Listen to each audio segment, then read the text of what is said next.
Get comfortable, because tonight you are going to spend a day inside one of the grand London houses that seems, from the pavement, to require nothing at all.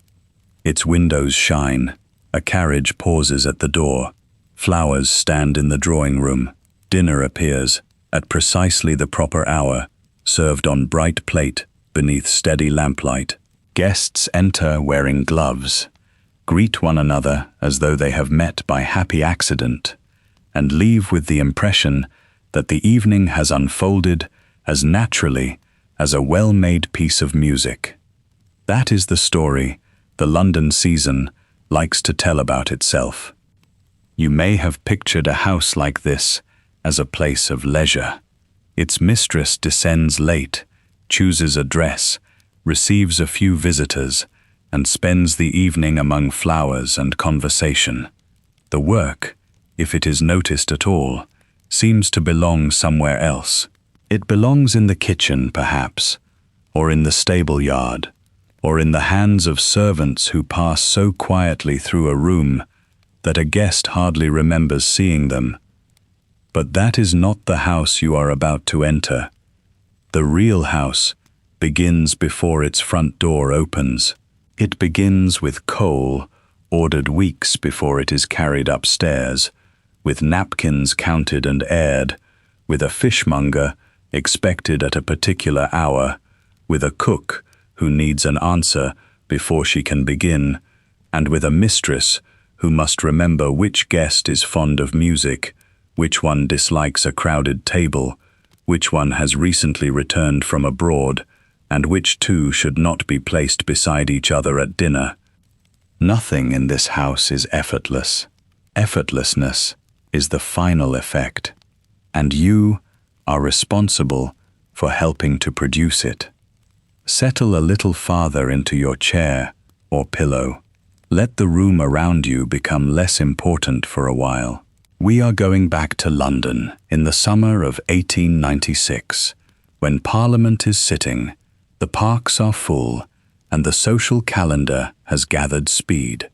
There are calls to pay, invitations to answer, concerts, committee meetings, dinners, dances, fittings, family duties, and all the small negotiations that allow a great house to look serene. By the end of tonight, guests will have eaten beneath your roof. They will remember the flowers, perhaps, and the wine. They may remember a clever remark made over coffee, a song performed after dinner, or the agreeable person seated beside them. They will not remember the morning decisions that made the evening possible. You will. It is 1896. Your house stands near Grosvenor Square, in the West End of London, among streets of tall brick houses, with white-painted steps and black iron railings. The square itself has trees and clipped grass behind its railings. Carriages pass along the surrounding roads from morning until late at night, their wheels making different sounds according to the weather. On a dry day, there is the quick roll of wheels over the road and the hard, regular strike of hoofs. After rain, the sound is softer and heavier. The city is never silent, though a well-built house can make the noise seem distant. Your front door is painted a dark, respectable color. The brass is kept bright. A footman answers the bell. The entrance hall has a tiled floor, a staircase rising toward the family rooms, and enough space for callers to hand over cards, wait for a carriage, or stand beneath an umbrella while a servant takes a coat. At the rear are the rooms where meals are served and accounts are discussed. Below stairs are the kitchens, pantries, storerooms, laundry spaces, and the complicated passages through which food, coal, linen, messages, and people move all day. Above are bedrooms, dressing rooms, nurseries, and the servants' rooms. Each floor has its own temperature, its own sounds, and its own rules about who belongs there. You are the married mistress of this house, You are old enough to have learned the habits of London society, young enough to find that its calendar can still fill every available hour if you permit it. Your husband has business interests and a seat in Parliament. During the season, his days are divided between meetings, correspondence, committees, the House of Commons, and the obligations that arrive with his position. He knows the names of men who can influence a bill, affect an investment, or secure an appointment. You know, among many other things, which households are receiving this week, who has been ill, whose daughter is coming out, which charitable committee needs support, and how much the present run of entertaining is likely to cost before the month is over. Your children occupy the nursery floor for much of the day. They have a governess, nursery servants, lessons, books, games, and an existence that touches yours at particular, carefully arranged points. You see them at breakfast on some mornings, at luncheon when the day permits, and perhaps before their tea. Their clothes are ordered through you. Their holidays, lessons, visitors, and future prospects are matters you carry in your mind, even when you are speaking of other things. Tonight, there will be a formal dinner, not a grand ball with musicians, supper rooms, and crowds pressing through the hall.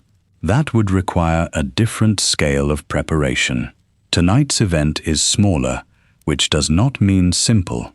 A dinner party must appear intimate without becoming dull, polished without becoming stiff, generous without looking wasteful. The guests are expected after 8. Before then, the menu must be settled, the table arranged, the wine checked, flowers placed, servants briefed, and your own dress made ready. There are invitations to consider as well. A refusal sent too late can be remembered. An acceptance made too quickly can make you seem too available. A visit paid on the wrong day can find the household absent, which may be inconvenient, or may be exactly what was intended. During the season, time is not merely measured by the clock.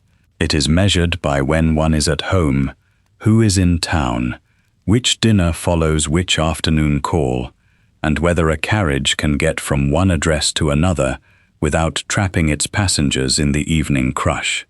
The house is large, but its size does not give you freedom from detail. It gives you more detail to govern. This is worth making plain at the start, because the great social fiction of a house like yours is that its mistress does not work. She may be described as managing, which sounds lighter than working. She may be praised for her taste, her manner, her kindness, or her ability to make people feel welcome. These are all real qualities, yet the praise often skips over the planning beneath them. A successful hostess is expected to know a household's needs without appearing occupied by them. She must be informed, but not officious, decisive, but never abrupt, generous, but watchful of expense. She should notice whether a room is too cold, whether a servant is uncertain, whether a guest has been left alone, whether a child's boots need replacing, whether a tradesman's bill has become unreasonable, and whether the flowers ordered for dinner will look right against the dining room curtains. At the same time, she must make it look as though she has simply entered the room. This expectation reaches into nearly every part of her day. A man may describe his work as work. He goes to chambers, an office, a boardroom, a government building, or the house. His absence from home helps define his occupation. Your work takes place inside the house and around it. Much of it is performed through speech, memory, notes, lists, decisions, and the ability to judge what needs attention before anyone else asks. Because it is domestic, it can be dismissed as natural. Because it is social, it can be dismissed as amusement. Because servants carry out many physical tasks, it can be dismissed as doing nothing. Yet a house with a staff still needs a center of authority. The butler may run the dining room service. The housekeeper may supervise linen and bedrooms. The cook may govern her kitchen with firm confidence. Your maid knows your clothes and your habits better than anyone outside your family. But the decisions that connect the household to its social purpose often come to you. Who is invited? What is spent? Which obligation matters? What can be delayed? Whether an evening should be formal or easy? Whether a daughter is ready to appear at a certain gathering? Whether a charity event receives your name, your money, or your time? Whether the family remains in London for another week or leaves for the country once Parliament rises, you are not alone in this work. That is important too. A grand house rests on many skilled people, and its comfort is made from their labor. Still, the mistress occupies a particular place within the arrangement. You translate the outside world into instructions for the house, and the house into an acceptable face for the outside world. In the coming hours, you will do this repeatedly. You will read letters that turn into decisions. You will approve a menu that becomes a meal. You will make a brief call that keeps a friendship in order. You will glance at a list of names and determine where people sit at dinner. You will wear a gown that has passed through the hands of dressmakers, laundresses, maids, and merchants before it reaches your dressing room. You will receive guests who see a composed room and a composed hostess, not the chain of judgment and labor behind either one. For now, though, the day has not yet begun in public. The curtains are drawn across your bedroom windows. Beyond them, London is already awake in its scattered, practical way. Delivery carts are moving. Shop shutters are being opened. Cooks and maids in houses across Mayfair are beginning their first tasks. In some homes, families are preparing to leave for the country. In others, like yours, the household is gathering itself for another full day of the season. Tonight, lamps will shine in the dining room. The polished table will reflect glass and silver. Carriages will draw up at the door, one after another, and names will be announced in the hall. But first there is mourning. First there is the house before it performs. A little after 7, you wake to the sound of coal being carried somewhere below. It is not a loud sound, exactly. The house is built to soften noise before it reaches the upper floors. Yet the weight of the scuttle, the faint knock against a stair edge, and the muted opening of a grate have their own way of traveling upward through walls and pipes. A second sound follows, the careful lifting of shutters from windows on the ground floor. Then comes the low movement of feet in corridors that, by evening, will be quiet enough for guests to hear the rustle of silk. Your bedroom remains dim. The curtains are lined and heavy, intended to hold back both the early light and the street beyond. At this hour, Grosvenor Square is only beginning to take shape outside. A carriage passing at a measured pace, a horse giving one sharp stamp against the road, a delivery cart stopping near a neighboring house. The city does not wait for the season to begin. It has been working through the night in markets, stations, bakeries, laundries, and kitchens, but the visible portion of your day has not started yet. You lie still for a few moments, listening. The bed is broad, with a carved wooden frame and a mattress made comfortable by layers of ticking, wool, and feathers. The counterpane has been smoothed before you woke. At the foot of the bed stands a small upholstered chair, useful for putting on shoes or laying out a gown. A screen waits near the fireplace. The room has a wardrobe, a dressing table, a washstand, and a writing desk placed near the window where daylight can be used when the curtains are opened. Nothing in the room works by itself. The fire has been laid before dawn. The ashes from yesterday have been removed. Fresh coal has been brought upstairs. Water has been heated below, carried in covered cans, and poured into the jug on the washstand. The curtains will be opened by someone else. The carpet has been brushed. The grate has been polished. Even the air of the room, which feels still and private, has been made so through a series of tasks performed before you have lifted your head from the pillow. A discreet knock comes at the door. "Come in," you say. Your maid enters with the practiced quiet of a person who has spent years learning how much sound is proper in a bedroom at this hour. She carries a tray with tea, a small covered dish, and a silver pot. Behind her, another maid has already placed the hot water on the washstand. Your own maid is responsible for you. Your clothes, your hair, the condition of your gloves and shoes, the mending that must be done before anyone else notices it is needed. She is not the only person who attends to your comfort, but she is the one whose work meets your day most directly. She sets the tray on a small table beside the bed and draws the curtains back by a narrow margin. London appears in a pale strip of mourning. The square is green at its center, though the trees are dark with the dampness of an earlier shower.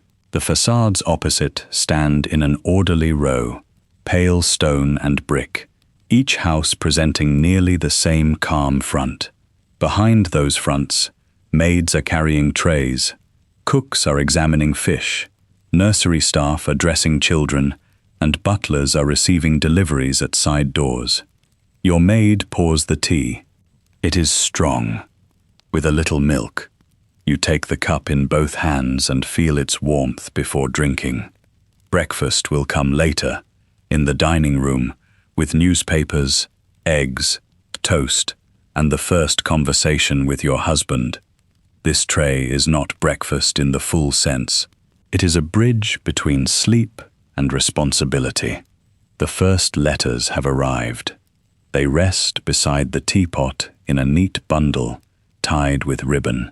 There are invitations on thick cream card, bills in narrow envelopes, notes from acquaintances, and messages delivered by hand the evening before. A large London house receives paper almost as constantly as it receives coal.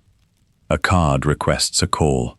A dressmaker confirms an appointment. A committee secretary asks whether you can attend a meeting later in the week. A tradesman has enclosed an account. Someone has written to say that a relation, newly arrived in town, may be brought to dinner if there is room. There is always room in the dining room, in the physical sense. Whether there is room in the evening is another question. Your maid removes the ribbon and places the letters where you can reach them. She knows better than to begin discussing their contents unless you ask. Her work requires attention without intrusion. She may know the names of your regular callers, the color of the gown you wore to a dinner last week, the location of a missing glove, and which invitations have received no answer. Yet she is expected to carry that knowledge as quietly as she carries a dress. You open the first envelope. The handwriting is familiar, large and slightly slanted. An acquaintance invites you to tea on Thursday, between 5 and 7. The wording is pleasant, but its purpose is precise. You must decide whether to attend, whether a card will be enough, whether you have already accepted another obligation, and whether declining will require a personal note. The next letter is from the florist. The roses requested for tonight are available, but the pale variety you preferred is not as fresh as expected. Would you permit white lilies and pink carnations instead, with fern around the base? You set that one aside. A bill follows. Laundry. The amount is not extraordinary, though it is substantial enough to make you look twice. The season makes laundry an almost permanent operation. Morning gowns, visiting dresses, table linen, napkins, sheets, aprons, servants' collars, children's clothes, curtains, handkerchiefs, and lace all pass through a long cycle of washing, drying, starching, ironing, folding, and mending. White fabric, so admired for its cleanliness, depends on a great deal of hot water, soap, labor, and judgment. The house is large enough to seem fixed and self-sustaining. In fact, it is a machine operated by people. A bedroom is a good place to see this clearly. The hot water in your jug has not appeared from a pipe at the touch of a tap. Some grander houses are beginning to install newer plumbing arrangements, but hot water service remains uneven, and a dependable supply still often means heated water carried in vessels from below. The coal fire gives warmth, but it also requires fuel, bought, delivered, stored, carried, lit, and cleaned after. The bed linen must be changed, aired, and repaired. The polished furniture needs dusting, even in rooms that seem hardly used. Privacy, in a house like this, is not the absence of other people. It is the result of their careful presence. You may close the bedroom door and be alone with your letters. You may expect a clean towel, a warm room, and tea at the hour you prefer. These small freedoms are supported by a household arranged around anticipation. Someone has remembered the coal before you felt cold. Someone has heated the water before you wished to wash. Someone has brought up the post before you asked what had arrived. The arrangement is comfortable for you, but it is also exacting for those who maintain it. Service in a prosperous London household follows a strict order of rooms, duties, and rank. The butler has his domain around the dining room, cellar, hall, and front door. The housekeeper oversees linen, stores, maids, and much of the domestic order below stairs. The cook governs the kitchen. Your maid governs the portion of the household that belongs most closely to you. Each person has work that touches another person's work. If the coal delivery is late, fires are affected. If the laundry is delayed, dressing becomes difficult. If a footman fails to deliver a note promptly, a caller may be missed. The grand house is held together not by one master plan, but by hundreds of remembered details. And still, it must never look busy. That is the trick of it. The family must appear to have risen naturally into comfort. The drawing room must look as though it has always been ready for callers. The dinner table, later tonight, must seem to have arranged itself beneath its flowers and glass. No guest is meant to think of the maid who folded the napkins, the kitchen worker who polished the serving dishes, or the footman who will stand at the sideboard for hours. You are not meant to appear busy either. A gentleman may speak of business, committees, legal matters, investments, or parliament. A woman in your position may manage a house whose expenses and staffing could rival a small firm, but she is expected to call it merely keeping house. She may remember dozens of names, supervise purchases, judge a cook's menu, direct charity work, organize guests, and preserve family connections. Yet the best compliment she can receive is often that everything seems easy around her. You take another sip of tea and turn to the next note. This one is from the cook, written in a firm, plain hand. The proposed dinner menu is enclosed on a separate sheet. There will be clear soup, fish with a light sauce, a joint, vegetables, a sweet pudding, fruit, cheese, and small dishes to follow coffee. The cook asks whether you wish to retain the asparagus, which has become expensive this week, or substitute another vegetable. It is a small decision, but small decisions gather quickly. There are 9 guests expected, perhaps 10 if the relation mentioned in the earlier note is included.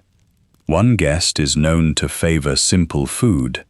Another is fond of fish. Your husband will expect a dinner that feels generous without being showy. The cook must know in time to order what she needs. The butler must know what wine may be required. The housekeeper must know whether the table linen chosen for the evening is suitable for the number of covers. You place the menu beside the florist's letter. The invitations come next. One is for a concert, one for a luncheon, one for a larger evening gathering, written in a hand so elaborate that you must tilt the card toward the window to read it. 2 visiting cards have been slipped inside envelopes with brief notes. One acquaintance has called while you were out yesterday. Another wishes to know whether you will be at home on Friday afternoon. At home is a phrase with a special meaning in this part of London. It does not simply mean that you are in the house. It means that you are available to receive the right people, dressed properly, in the proper room, during the proper hours. A lady may be physically present and not at home. She may be away in the country and still leave cards through a servant. She may receive one caller warmly and avoid another without any open quarrel. The card, the hour, the servant at the door, and the wording of a reply all allow society to conduct itself with a layer of politeness over its calculations. Your morning has already acquired its shape. First, breakfast with your husband and the older children. Then, the morning room, where the accounts and household messages await. You will speak with the housekeeper. You will look at the menu again. Before noon, there are calls to make, and perhaps one caller to receive. In the afternoon, the dressmaker expects you. Tea will bring more visitors. After that, there will be only a narrow stretch of time in which to become ready for dinner. Your maid begins preparing the washing things. She pours warm water into the basin, tests it with the back of her fingers, and lays out a towel. On the dressing table, she has placed a brush, comb, hairpins, and the small boxes that hold the ordinary tools of your morning appearance. The greater display of the evening will come later. For now, the day asks only that you begin. You fold the florist's note and set it on top of the menu. Tell the cook to keep the asparagus, you say, but ask whether the fish is fresh enough for tonight. And send word to the florist that the lilies will do, though I would rather have fewer carnations than too much fern. Your maid repeats the instructions back to you, not because she doubts she heard them, but because accuracy is part of the work. Then she gathers the notes that need to be carried downstairs. Outside the partly opened curtains, the square has brightened. A maid crosses the pavement near the opposite railings with a covered basket on her arm. A cart moves away from a neighboring door. Somewhere below, a bell sounds once, then stops. The house is waking now. Soon there will be trays moving through passages, doors opening, voices in the hall, the first newspaper unfolded at the breakfast table. For one more minute, you remain in the quiet bedroom with the letters sorted beside you, the tea cooling in its cup, and the day arranged in pieces that have not yet begun to move. Your maid returns with the morning gown held carefully over one arm. It is not plain by the standard of most women in London. The fabric is a soft grey wool, fine enough to fall smoothly, trimmed at the collar and cuffs with a narrow band of darker silk. But it is plain for you, and that distinction matters. It is a dress meant to be seen in the house at breakfast, in the morning room with account books open, perhaps by a caller who arrives before luncheon. It announces respectability without making claims upon the evening. You rise from the chair near the fire and step behind the screen while your maid opens the gown. The first layers are practical and familiar. Fresh stockings, secured neatly, a petticoat, a lightly structured bodice that gives the outer gown its expected line without asking you to endure the stiffness reserved for a public evening. There is no reason to dress for dinner at 8 o'clock in the morning, though the body must still be arranged according to the rules of the day.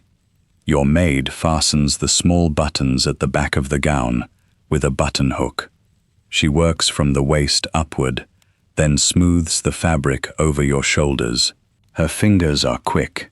She has done this often enough to know where the cloth may catch, which fastening needs a little patience, and how to make the collar sit evenly. At the dressing table, she begins with your hair. The hairbrush has a wooden back and firm bristles. It passes through your hair in long strokes, while the room fills slowly with daylight. The style for the morning is contained rather than elaborate. Your hair is gathered and pinned securely, with enough softness at the front to avoid severity. A few pins disappear beneath the darker coils. Nothing about the arrangement should call attention to the labor of arranging it. That is one of the central rules of your life during the season. The more preparation an appearance requires, the less prepared it must look. A visiting dress will come later, and then an afternoon dress, and then the dinner gown waiting in the wardrobe. Each has its own hour, its own audience, its own small language. A woman who wore the wrong thing at the wrong time might not cause a public scene. No one is likely to announce the error across a drawing room, but it would be noticed. Notice is the quiet currency of this part of London.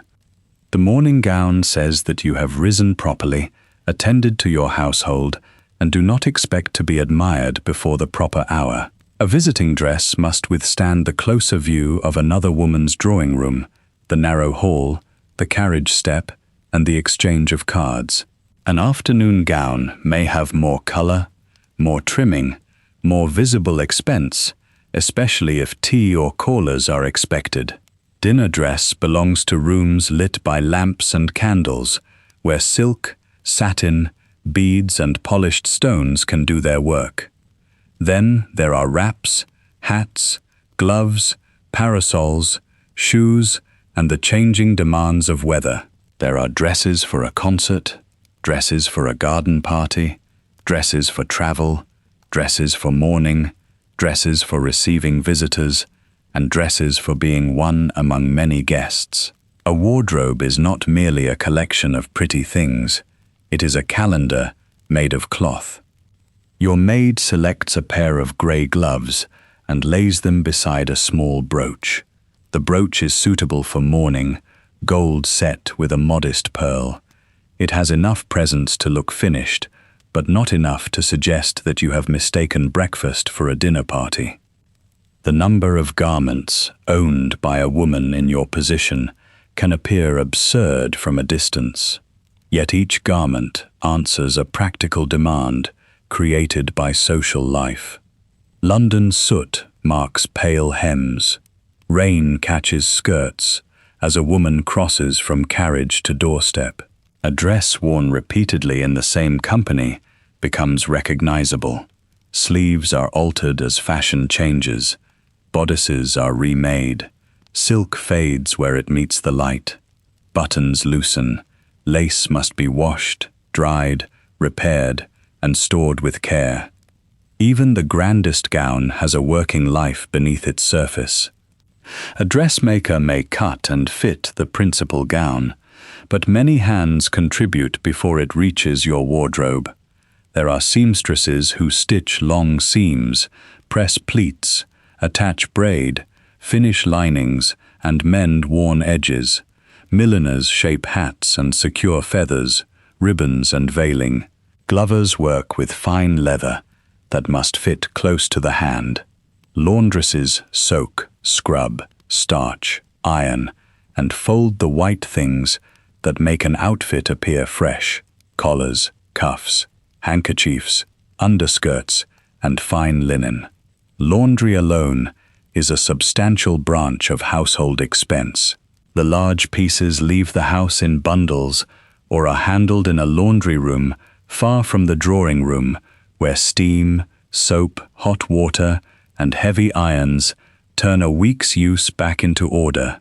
Delicate articles may be treated separately, because one careless wash can spoil lace or shrink wool. Your maid keeps an eye on what needs repair before it becomes embarrassing. A loose hook is a small matter in the bedroom. It is less small when discovered in the hall of a house where 6 other guests have arrived. The wealth visible in a season wardrobe rests on skilled work, regular payment, and constant inspection. It also rests on storage. Dresses are aired, brushed, covered, and protected from dust. Winter things are packed away.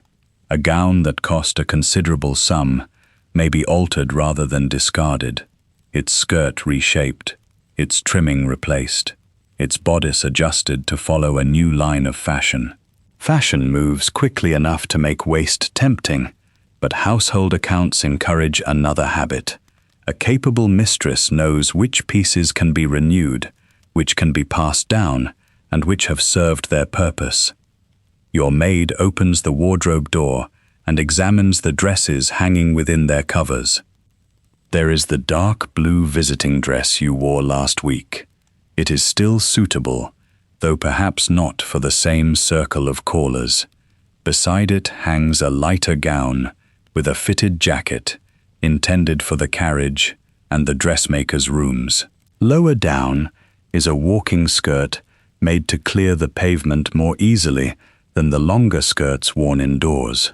The dinner gowns are protected at the back, their fabrics kept away from the dust of an active household. You do not make these decisions alone, exactly. Your maid knows the contents of the wardrobe better than anyone.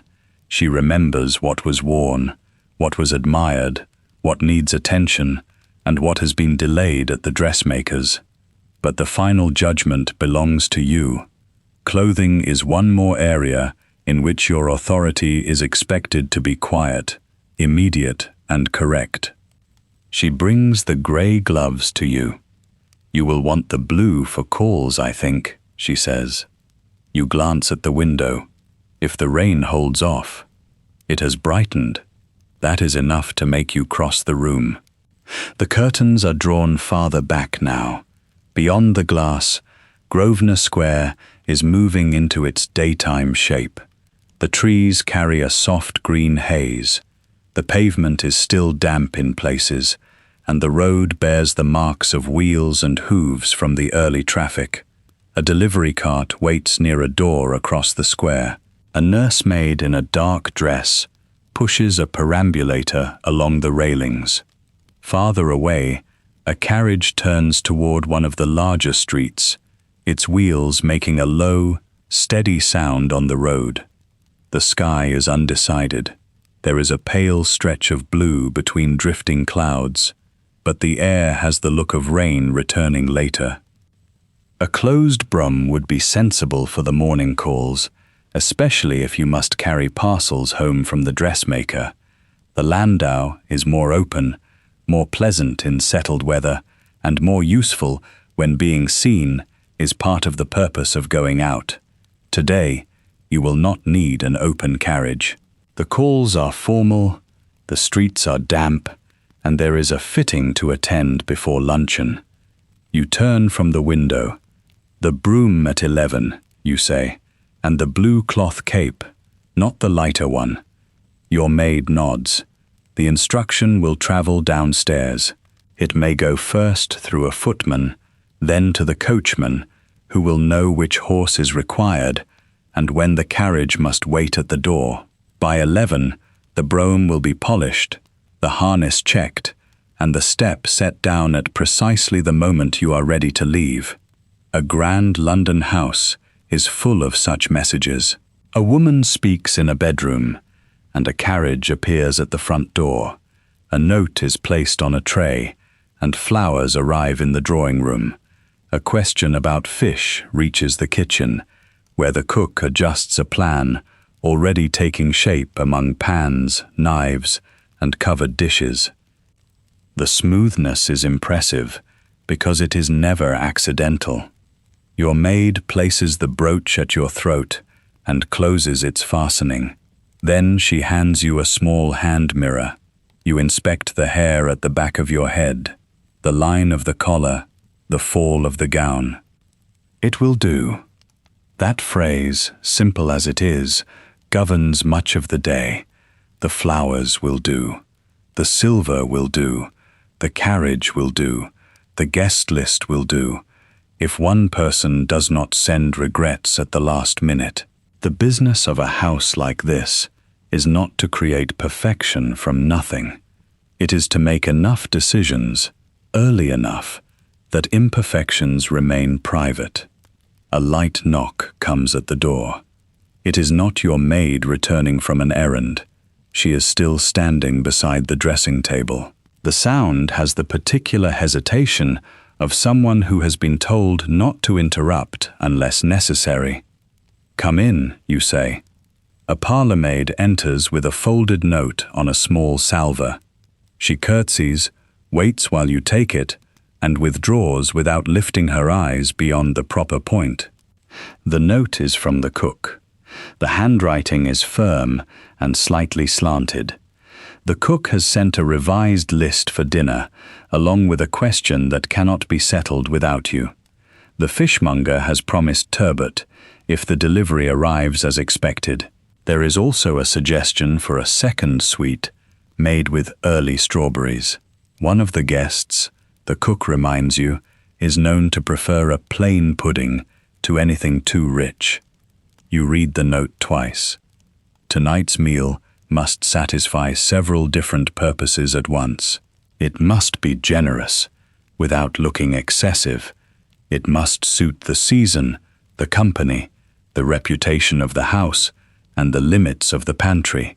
It must allow the servants enough time to serve every course properly, and it must not become so complicated that one delayed delivery makes the entire arrangement falter. You take up the pencil from the dressing table. Keep the turbot if it comes fresh. If not, choose the sole. The asparagus remains. One sweet is enough. Use the strawberries, but not in a second course. The plain pudding can follow the roast. You add a final line asking whether the ice has been delivered. In a house without modern refrigeration, ice is an event. It comes in blocks, stored and guarded, used for creams, chilled drinks, and dishes that announce summer even when London's weather cannot be trusted. Its presence at table signals forethought. Its absence may not ruin a dinner, but it narrows what can be offered. You fold the note and return it to the salver. "Take this down at once," you tell the parlour-maid, and ask the cook to send up word about the fish as soon as it arrives. "Yes, ma'am." The door closes again. Your maid begins gathering the things you will need before breakfast. Gloves, handkerchief, a small purse, the morning's letters that require your husband's attention. You fasten the last button at your cuff yourself, a small gesture that makes no difference to the household and yet feels useful. Downstairs, breakfast will be waiting.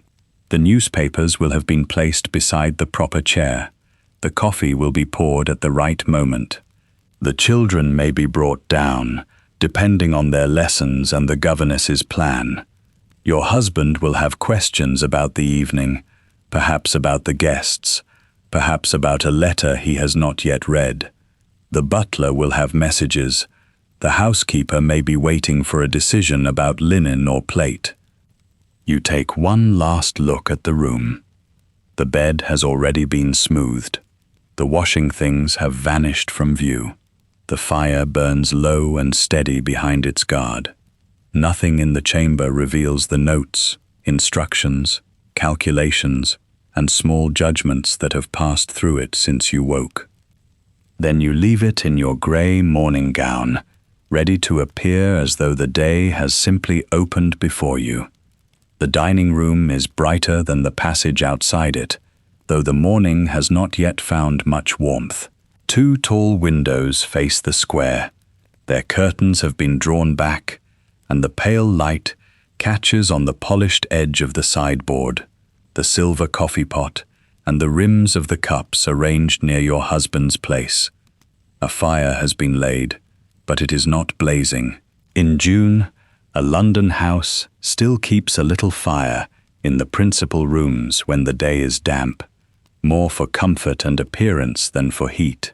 The coal has been carried up, the grate swept, the ashes removed, and the brass fender rubbed before anyone at the table has thought about it. Your husband is already seated behind the morning paper. He lowers it as you come in, glances at your gown, and rises briefly. Good morning. Good morning. The older children are at the far end of the table, under the watchful eye of the governess. They have been allowed down for breakfast today, perhaps because their father has not left especially early, perhaps because the governess judges that they will behave. One examines a piece of toast with grave attention. The other reaches for marmalade, then pauses when the governess gives the smallest movement of her head. A footman comes forward with the coffee. On the sideboard are covered dishes containing kedgeree, eggs, bacon, grilled tomatoes, toast, bread, butter, and a dish of strawberries sent up from the kitchen. There is a plate of cold ham as well. The meal is substantial, though nobody seems to regard it as an occasion. That is one of the quiet luxuries of the house. Food arrives in abundance, on warmed plates, at the expected hour. The servants make it seem ordinary by arranging every detail before you enter. Your husband folds one page of the paper and leaves another open beside his plate. There is to be a debate this afternoon, he says. I shall not be back before 7, I expect. Then I shall tell the cook not to wait for your opinion on the soup. That would be wise. He takes his coffee. The butler, stationed near the sideboard, gives no sign that he is listening. Yet he will have heard every useful fact. The kitchen will know that your husband may be late. The footman will understand that the hall must be ready for callers before the usual hour. The maid in your room will prepare your evening things with no need for a second instruction. Your husband looks down the table toward the children. And your afternoon? The charity committee at 12. 2 calls after that. The dressmaker at 2, if she can finish the alteration. Then I shall be home for tea. And dinner? 8 guests, besides ourselves, unless the additional relation becomes a certainty. He raises his eyebrows slightly. Whose relation? The guest has not said. A useful habit. It is the season that earns the faintest smile. During these weeks, invitations have a way of expanding. A cousin arrives in London. A brother-in-law has business in town. A young relation is being shown about before joining friends in the country. One more place at a table may sound like nothing, but one place alters the fish, the vegetables, the wine, the seating, and the balance of conversation. The butler approaches with a small leather tray. Upon it are several folded messages, a tradesman's card, and a note placed beneath a silver paper knife. Messages received this morning, ma'am, he says. The wine merchant has sent word that the claret ordered last week will be delivered before noon.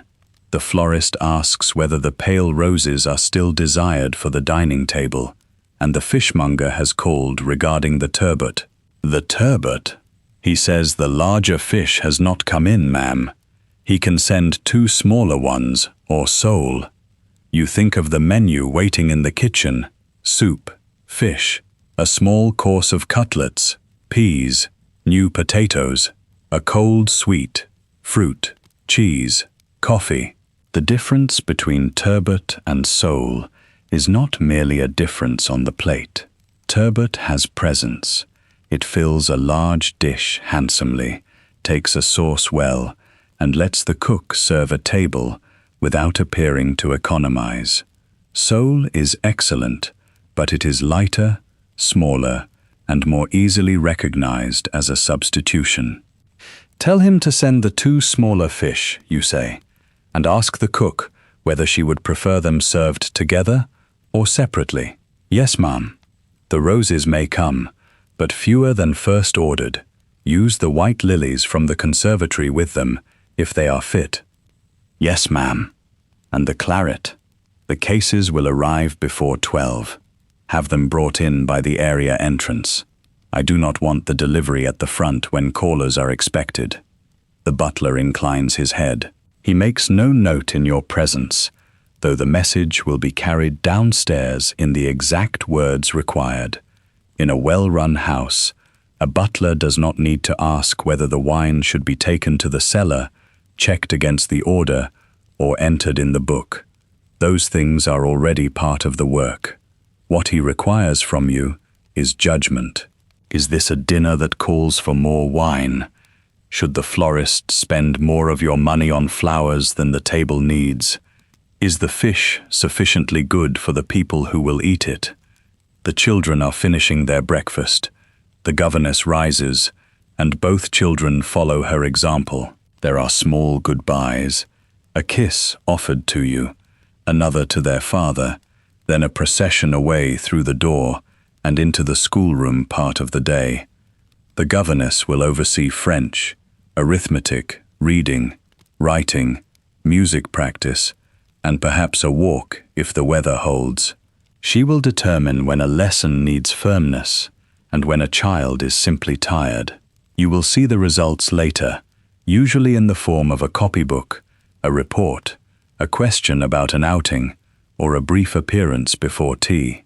Her work is intimate and highly skilled, but it occupies an uncertain place in the household. She is neither family nor servant in the ordinary sense.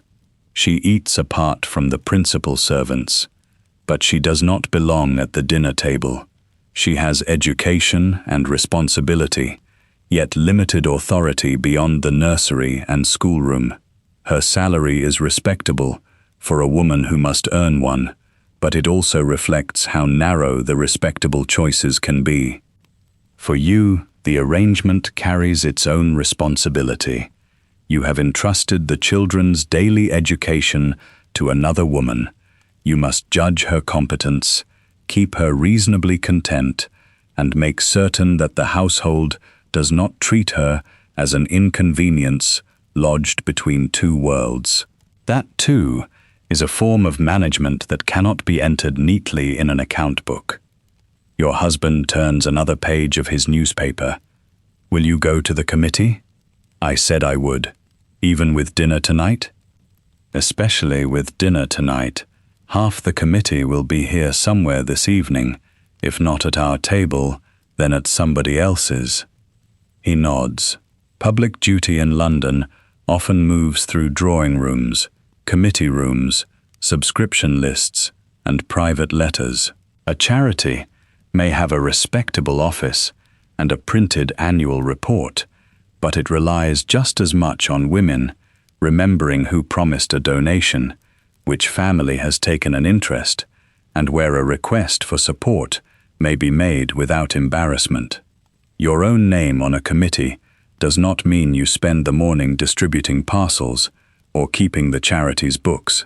More often, it means attending meetings, reading reports, arranging small events, writing notes, finding donors, and lending your presence to a cause considered suitable for a woman in your position. The work is real, even when the forms surrounding it are gentle. It demands memory, tact, and a careful understanding of which person may be approached for what. Your husband reaches for the toast rack. Did you settle the question of the flowers? I reduced them. Quite right. They are only looked at for an hour. An expensive hour. Everything is expensive in June. That is nearly true. The season makes the city feel like a machine set into faster motion. Houses are opened and staffed. Carriages make repeated journeys. Linen returns from the laundry and is sent out again. Flowers must be fresh. Food must be ordered early. Visiting dresses require alteration after only a few wearings, because a hem has been marked by mud, or a sleeve no longer sits as it should. A dinner party may be a single evening, but it rests on purchases made weeks before and labor performed every day. Here is the fiction that surrounds a woman in your place. People may say that you do not work because your hands are not reddened by scrubbing floors, because you do not stand behind a shop counter, because the house has servants and the meals arrive cooked. The visible signs of labor belong to others. Your own work has been arranged so that it disappears. You are expected to know the condition of the linen without counting every sheet. You must understand the household expenses without seeming preoccupied by money. You are to remember invitations, family connections, birthdays, illnesses, preferences, and small disagreements, but never appear to be keeping a ledger of human obligations. You should make a guest feel welcomed without making welcome look planned. A man may call this hosting, a woman may call it simply getting through the week. Yet the successful London house depends upon it. The staff can polish the silver, carry the trays, prepare the rooms, and serve the courses. They cannot decide which guest must not be seated beside another, whether a relation should be added to the table, whether flowers are too costly for the occasion, or whether a delayed payment will offend a tradesman whose goodwill is useful. Those decisions rise upward. They reach your breakfast table, your morning room, your desk, and the few quiet minutes between one obligation and the next. The butler returns with another note. From the wine merchant, ma'am. They ask whether the additional dozen of hock is to be sent. Your husband looks at you over the edge of his paper. Will it be needed? You consider the guests. One gentleman is known to prefer it. Another may drink little. The evening will begin in the drawing room, then pass to dinner, then return to coffee and conversation. There will be enough claret. There is champagne already in the cellar, though not an extravagant quantity. The extra dozen would make the meal easier, but ease has a price. Not today, you say. Tell them we have sufficient. The butler receives the answer. A tradesman's card remains on the tray. The name means little to your husband, but you recognize the firm. They supplied the new hallway runner after the winter, and their bill has been waiting longer than you would like. The carpet people have called twice. In Wensher, says the butler, with careful neutrality. I know. Shall I ask them to call again next week? No. Ask the housekeeper to bring me the bill with the other accounts. I shall see what can be paid this morning. Your husband does not comment. He knows the house is expensive. He also knows that bills must be met in the right order, with enough courtesy to preserve a useful relationship and enough restraint to prevent the household from spending merely because it can. He pushes back his chair. I must go. You will be home by 7, if you can. If I can. You have not forgotten that the guest from Surrey dislikes oysters. I have forgotten it entirely. Then it is fortunate that I have not. He bends to kiss your forehead, gathers his papers, and leaves by the door nearest the hall. The butler follows at a proper distance. A footman will have his hat and gloves ready. The carriage may be called, or he may walk as far as the club before taking another conveyance. His day moves outward into offices, committees, parliament, and conversations conducted among men. Yours moves through the house first. You finish your coffee and open the little notebook beside your plate. Its pages contain no grand declarations.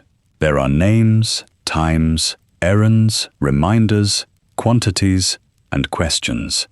Write to the committee secretary. Confirm the dressmaker. Call on the woman in Belgravia. Send flowers on Thursday.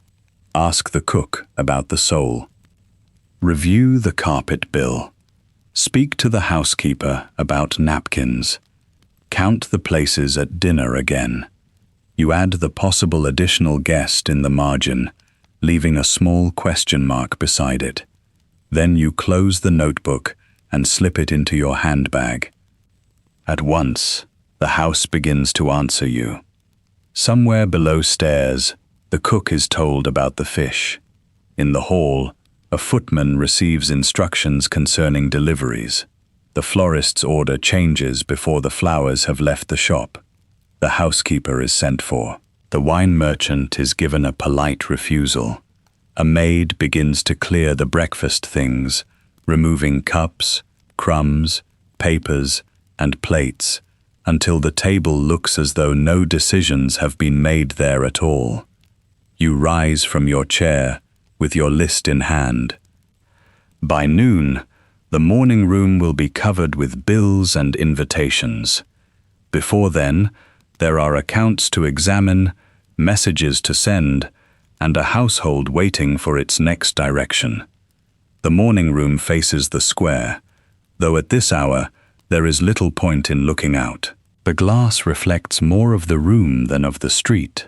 The pale curtains, the low fire, the small writing desk drawn near the window, and the dark shapes of ledgers waiting where the light is best. A parlour maid has already opened the curtains and removed their protective covers. She has placed fresh coal on the fire, dusted the mantelpiece, and set a silver inkstand on the desk beside a blotter, a stack of cream paper, and a little dish for sealing wax. Nothing in the room suggests urgency. That, too, is part of its purpose. A room in which accounts are managed must still look like a room in which one might sit with a friend. You take your place at the desk and loosen the ribbon around the first account book.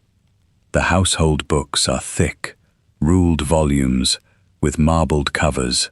Their pages hold a quieter record of the season than the newspapers do. They do not mention the music at a ball, the speeches at a dinner, or the name of the newest young woman presented at court. They record fish, fuel, polish, soap, cab fares, repairs, flour bills, and wages. They show, line by line, what it costs to make a large London house appear serene. The first bill is from the butcher. There is beef for the servants' hall, a joint for luncheon, cutlets ordered for another day, and bones requested for stock. The cook has marked a small note beside one item. Prices have risen since the previous month. They often do in the busy weeks of the season, when many families are in London at once, and every household wants the same good things delivered at the same convenient hour. You make a mark beside the total, not yet an approval or a refusal. The butcher has supplied the house for years. His bill is regular, his meat is reliable, and the cook prefers not to change suppliers without a reason. Still, the bill joins several others that need attention before the end of the week. Next comes the fishmonger's account. Sole appears twice. There are oysters for a previous luncheon, though not in extravagant number, and a charge for the delivery cart. You consider the sole for tonight. It is a safe choice, delicate enough for a formal dinner, and familiar enough not to cause remark. A grand house does not always seek novelty. In a dinner of many courses, certainty has its own value. The coal merchant's invoice is heavier than you expected. London in early summer can be mild outdoors and chilly within. Rooms designed for display must be kept at a temperature suitable for silk dresses, elderly guests, polished furniture, and people who will stand talking near a drawing room fireplace. There are fires for the family rooms, fires for the servants who work in basements and pantries, fires for heating water, fires for the nursery when the weather turns cool. Coal is carried, sifted, laid, and swept away in ash. The warmth that seems to belong naturally to a house is brought up from the cellar in black baskets. A large home of this kind consumes not only coal, but labor at every point around it. Someone orders it, someone receives it, someone checks the quantity, someone carries it room to room, someone cleans the grate and removes the ash. Someone keeps the fire at the modest, dependable level that allows a caller to say how pleasant the room feels without ever wondering why. Privacy depends on the same arrangement. You wake in a room of your own, receive tea without descending a staircase, and wash in water that arrives warm. Yet none of these comforts happens privately. The water has been heated and carried. The tray has been prepared. The bed linen has been aired and changed. The coal has been laid before you see the first flame. Even the quiet of your bedroom is produced by people who know when not to make a sound. A grand house offers separation, but never independence. Its inhabitants are surrounded by service precisely because they are expected to move through their days without visible effort. You turn another page. Laundry takes up more space in the book than a visitor might imagine. Table linen, bed linen, towels, dusters, servants' aprons, nursery things, curtains, lace, collars, cuffs, handkerchiefs, and the lighter garments that cannot simply be brushed and put away, all pass through a constant cycle of washing, drying, starching, ironing, mending, folding, and returning to the proper cupboard. Your own dresses do not usually go into an ordinary laundry bundle.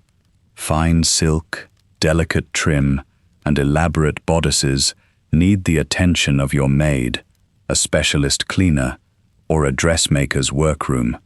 But the household linen is another matter. A dinner for 12 may leave behind napkins, cloths, towels, and covers enough to fill baskets. A single careless stain on a good damask cloth is not a household disaster, but it becomes one more small matter to be noticed, explained, and corrected. The laundry bill contains no drama. It is simply there, month after month. That is often how expense works in a well-run house. The spectacular purchase is remembered. The dependable cost disappears into habit. Candles appear on the next page, though gas lamps now light much of London. Your house uses gas in several rooms and passages, but candles remain useful at the table, in bedrooms, and wherever a softer light is wanted. The dining room tonight will rely on wax candles in silver sticks, their flames reflected in glass and polished plate. Gas is practical. Candles are flattering. During the season, practicality and appearance must find ways to live together. The florist's account is smaller than the coal bill and more dangerous to dismiss. Flowers are not necessary in the same way as food or fuel, but their absence would be noticed. The drawing room needs arrangements that look fresh without seeming too ambitious. The dining table needs flowers low enough for conversation to pass above them. The entrance hall needs a suggestion of welcome before a guest has even handed over a card. A house near Grosvenor Square is judged through such details. Not every judgment is spoken aloud. Most never is. A visitor sees a room, accepts a cup of tea, notices a vase, and forms an impression before the conversation has properly begun. The impression may become a remark later, delivered in another drawing room to another acquaintance. Your task is not to astonish anyone. It is to leave no awkward gap for notice to settle into. The clock on the mantelpiece gives a soft strike for 11. You dip your pen and begin making decisions. The butcher is to be paid at the end of the week. The coal merchant must wait a few days, though not too many. The florist's order is to be increased slightly for the dinner table and reduced for the hall. There is no need for flowers everywhere. The wine merchant's newest recommendation can remain unopened in his catalogue. The cellar already contains respectable claret, and tonight's guests are not coming to inspect your purchases. Then there is the carpet bill. A runner in one of the upper passages has been repaired after a seam loosened. The amount is not enormous, but it irritates you because the work seems to have been needed sooner than it should. You write a brief note asking the housekeeper whether the repair has been examined. Not accusingly. A housekeeper has too much to oversee for every worn edge to announce itself at once.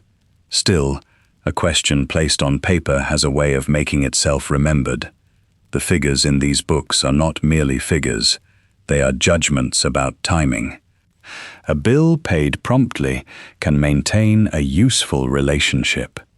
A bill delayed may preserve ready money for another obligation. A costly item may be accepted because it prevents embarrassment later. A cheaper choice may prove expensive if it disappoints the cook, offends a tradesman, or leaves a room looking poorly prepared. Indoor servants receive wages that vary greatly by position, skill, and experience. A capable cook in a substantial London household may command far more than a young housemaid. A butler, entrusted with wine, plate, household supplies, and the smooth handling of male guests, stands high in the indoor hierarchy.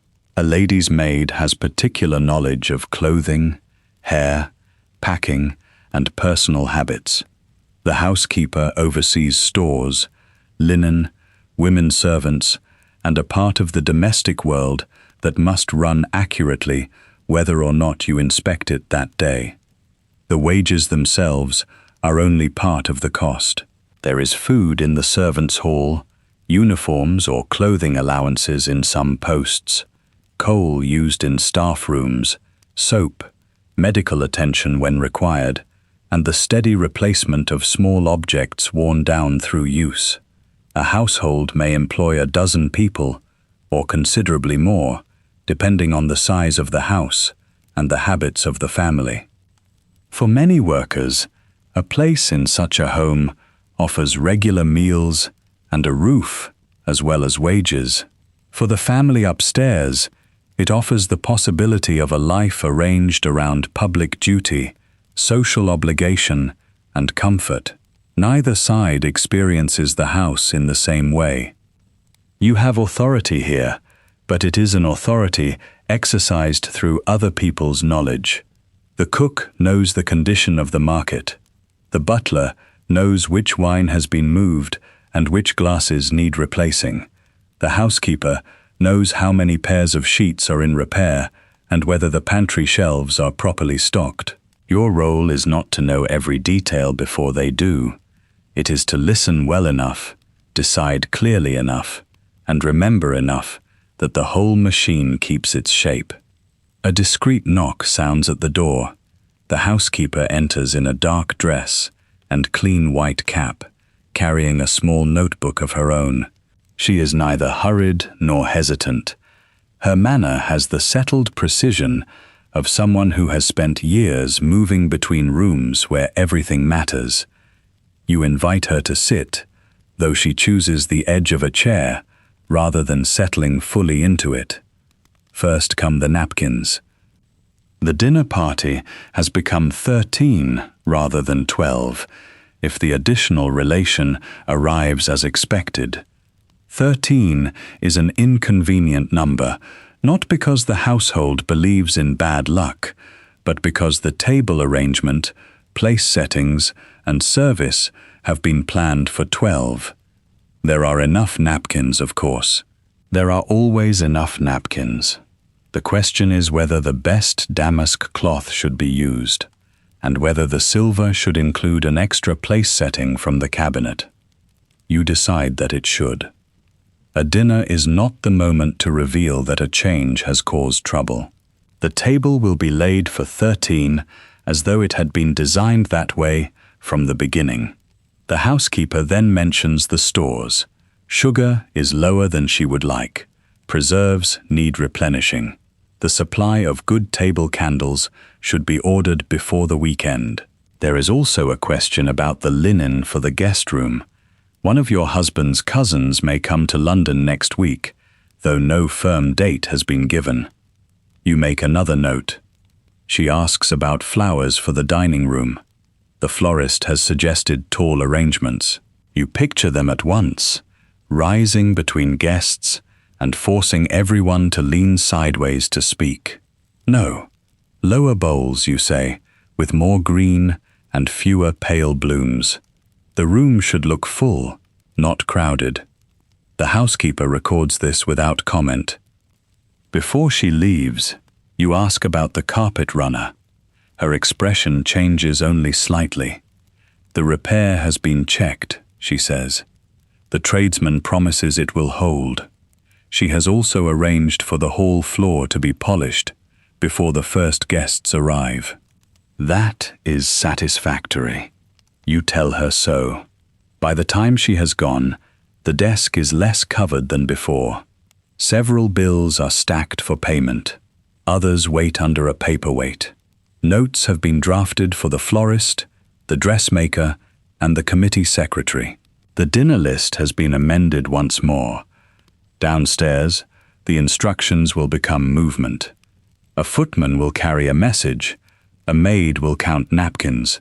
The cook will adjust her order. A florist will alter a bundle of stems before they reach the house. In the pantry, plate will be checked. In the kitchen, a question about fish will receive its answer. You close the ledger and rest your hand on its cover for a moment. The morning room is quiet again. Outside, wheels pass over the street. Somewhere beyond the square, another carriage pulls up before another tall front door, and another woman opens another book full of costs that no guest will ever see. Soon you must change your dress, take your cards, and begin the round of calls expected of you. But for now, the household has its direction. The bills have been sorted. The dinner has acquired its 13th place. The flowers will sit lower on the table. You gather your notes, blot the last line of ink, and ring for your maid. Your maid arrives with the quiet speed that suggests she has been waiting nearby. You tell her that you will go downstairs for a few minutes before changing for calls. She gives a small acknowledgement, then moves to straighten the papers you have gathered, leaving the letters that require your own hand on the desk. The house has become more audible since breakfast. Doors open and close at measured intervals. Somewhere a broom moves along a passage. From the rear of the house comes the faint clink of china being counted, followed by the more distant sound of a delivery cart in the mews. You leave the morning room and begin down the broad staircase. At this hour, the front rooms are in their in-between state. They are no longer sleeping rooms, shut against the chill and dust of the night. Neither are they quite ready to receive the first caller. The heavy curtains in the drawing room have been pulled back. Daylight falls across the pale carpet. One fire has been laid but not yet lit. A parlour-maid kneels by the grate, arranging coal and kindling with a pair of tongs. The housekeeper waits near the drawing-room door. She has brought a small notebook and a ring of keys. The keys are not decorative, although their sound has become part of the impression she makes. They open linen presses, storerooms, cupboards for preserves and tea, cabinets for lamps, and drawers containing things too valuable or too easily misplaced to stand about in plain sight. You ask first about the flowers. "The florist's delivery has not yet arrived," she says, "but the vases have been washed, the stands brought up from the basement, and the smaller bowls selected for the hall and drawing room. The dining room arrangement will use white flowers and greenery, kept low as you requested. The housekeeper has also instructed the parlor maids to remove the 2 larger ornaments from the center of the table. There must be room for dishes to pass, and no guest should need to peer around a tower of leaves to speak to the person opposite." You cross into the drawing room. The furniture covers are gone now. They have been folded and carried away, revealing chairs upholstered in faded blue silk, a small gilt table beside the window, and the piano, its lid closed. On the mantel stands a clock beneath a glass dome. The face tells you that the morning is moving faster than the work appears to. A maid dusts the carved edge of a cabinet with a soft cloth. She steps back when you enter, not because you have asked her to stop, but because the room requires a certain order when its mistress is present. You look at the arrangement of chairs. 2 have been placed close enough for confidential conversation. Another pair faces the fireplace. There is a clear route from the door to the tea table. It is all correct. Yet you ask that one chair be moved a little farther from the window. In the afternoon, a visiting lady may prefer not to sit in the direct light. The housekeeper notes the change. This is the kind of authority that leaves almost no trace. A guest will not remark upon a chair being moved by a foot or 2. She may simply feel that the room is agreeable, that conversation falls easily, that the house is well run. The judgment disappears into the effect it creates. From the drawing room, you proceed toward the dining room. Here, the work is more visible. The long table is still bare, except for its polished surface, which reflects the windows and the tall sideboard. A footman is checking candlesticks. Another carries folded linen from the service room. At the far end, the butler examines a decanter against the light. He has been with the household long enough to understand that your inspection is not an interruption. It is part of the day's business. You ask whether the extra place can be accommodated without crowding the table. "It can," he says. "The 13th guest will sit near the middle rather than at an end, where a late addition might draw attention to itself. The change means that one of the small flower bowls must be replaced by a lower dish. He has already spoken to the housekeeper about it." You approve this. "The seating arrangement has been copied cleanly," he adds, "and a second copy will remain in the pantry. If a guest arrives after another has already gone in to dinner, the footmen must know exactly where to guide that person." The dinner table of a London house is a piece of furniture, but on an evening such as this, it is also a map. Every place says something. It says who is expected to speak with whom, who should be given the easier neighbor, who must be treated with particular ceremony, and who can be trusted to make conversation carry across a brief silence. No one is meant to see the map. The polished silver, the folded napkins, the glass, and the flowers are supposed to appear as naturally as daylight. Yet each has been counted, cleaned, carried, placed, and checked. A dinner guest sees a table prepared for pleasure. The people who make it possible see a series of tasks, each dependent upon the one before it. You ask about the wine. The butler tells you which bottles have been brought up from the cellar and which are still resting below stairs. One claret has been set aside because it is reliable rather than extravagant. The better bottle will be reserved for the final course. He speaks without flourish. A good butler does not present every decision as a question. He brings you the decisions that belong to you and has already settled the smaller ones. That distinction governs much of the house. In a large London establishment, A mistress cannot carry every instruction from room to room. If she tried, the house would become slower, not more efficient. Her task is to establish standards, appoint capable people, notice what is changing, and intervene before a small difficulty becomes an embarrassment. The housekeeper manages the female servants and the domestic stores. The butler directs the male servants, the dining room service, the wine, the plate, and the front hall arrangements. The cook governs the kitchen. Your maid governs your clothes, your dressing table, and the timing of your appearance. Below them are other layers of work. Footmen answer the door, carry trays, attend at table, and accompany the carriage when required. Parlourmaids clean and maintain the rooms in which the family receives visitors. Housemaids work through bedrooms, stairs, passages, and upper floors. Kitchen maids prepare vegetables, wash pans, carry coal, and assist the cook. The scullery work, the laundry, the nursery, and the mews each have their own demands and their own chain of command. A household like this is often described as though it were a collection of silent figures standing against walls.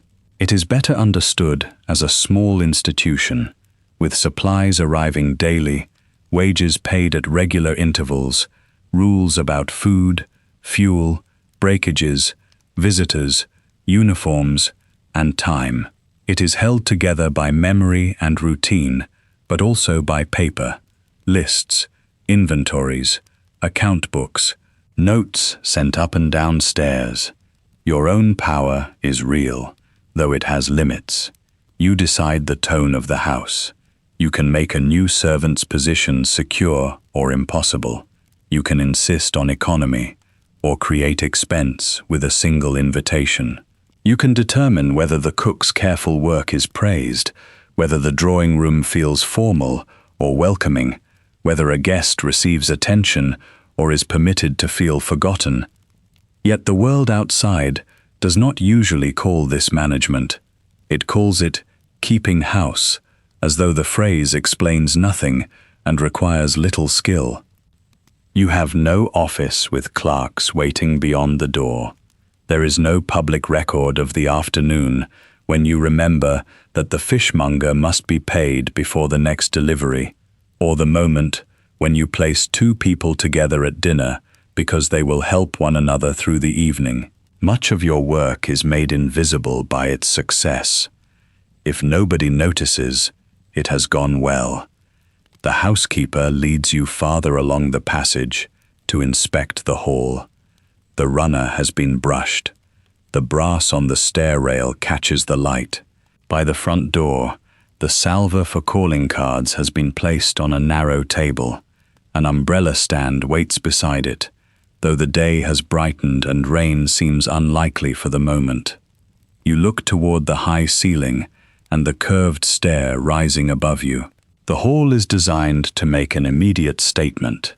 It tells a visitor that the house is established, that there are enough servants to answer the bell promptly, enough space to receive a carriage load of guests, enough plate and linen and coal to maintain this surface throughout the season.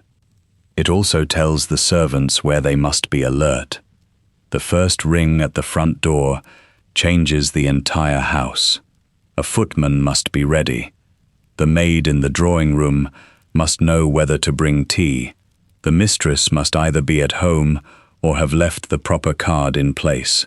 Coats, umbrellas, messages, parcels, and callers arrive through this threshold, each requiring the correct response. You ask the housekeeper whether the front steps have been swept. They have. The rail has been wiped down. The lamps will be checked again before dusk. The hall floor will receive its final polish later, once the morning traffic has passed through it. There is satisfaction in hearing that the work is not merely started, but arranged in the proper sequence. A polished floor, before the day's deliveries, would be polished twice. Flowers brought in before the rooms are dusted would gather dust themselves. Fire laid too early might burn low before the callers arrive. The household does not simply labor, it plans. In the dining room again, you pause at the sideboard. The housekeeper opens a drawer to show you the damask napkins selected for the evening. They are plain white, heavy, freshly pressed, marked discreetly with the household's initials. You touch one between finger and thumb. Linen has its own quiet economy. It must be bought in quantity, stored carefully, counted after use, sent out or washed within the house, repaired when worn, and replaced before its age becomes visible to guests. A single dinner may use only a few cloths and napkins in the eyes of those seated at table. Behind that apparent simplicity is a stock of dozens upon dozens, each needing a place in the presses and a record in the household books. The housekeeper mentions that several dinner napkins have been mended and set aside for family use. They are not suitable for guests. You tell her that this is sensible. Such a sentence is small, but it matters. In a household governed by rank, approval travels.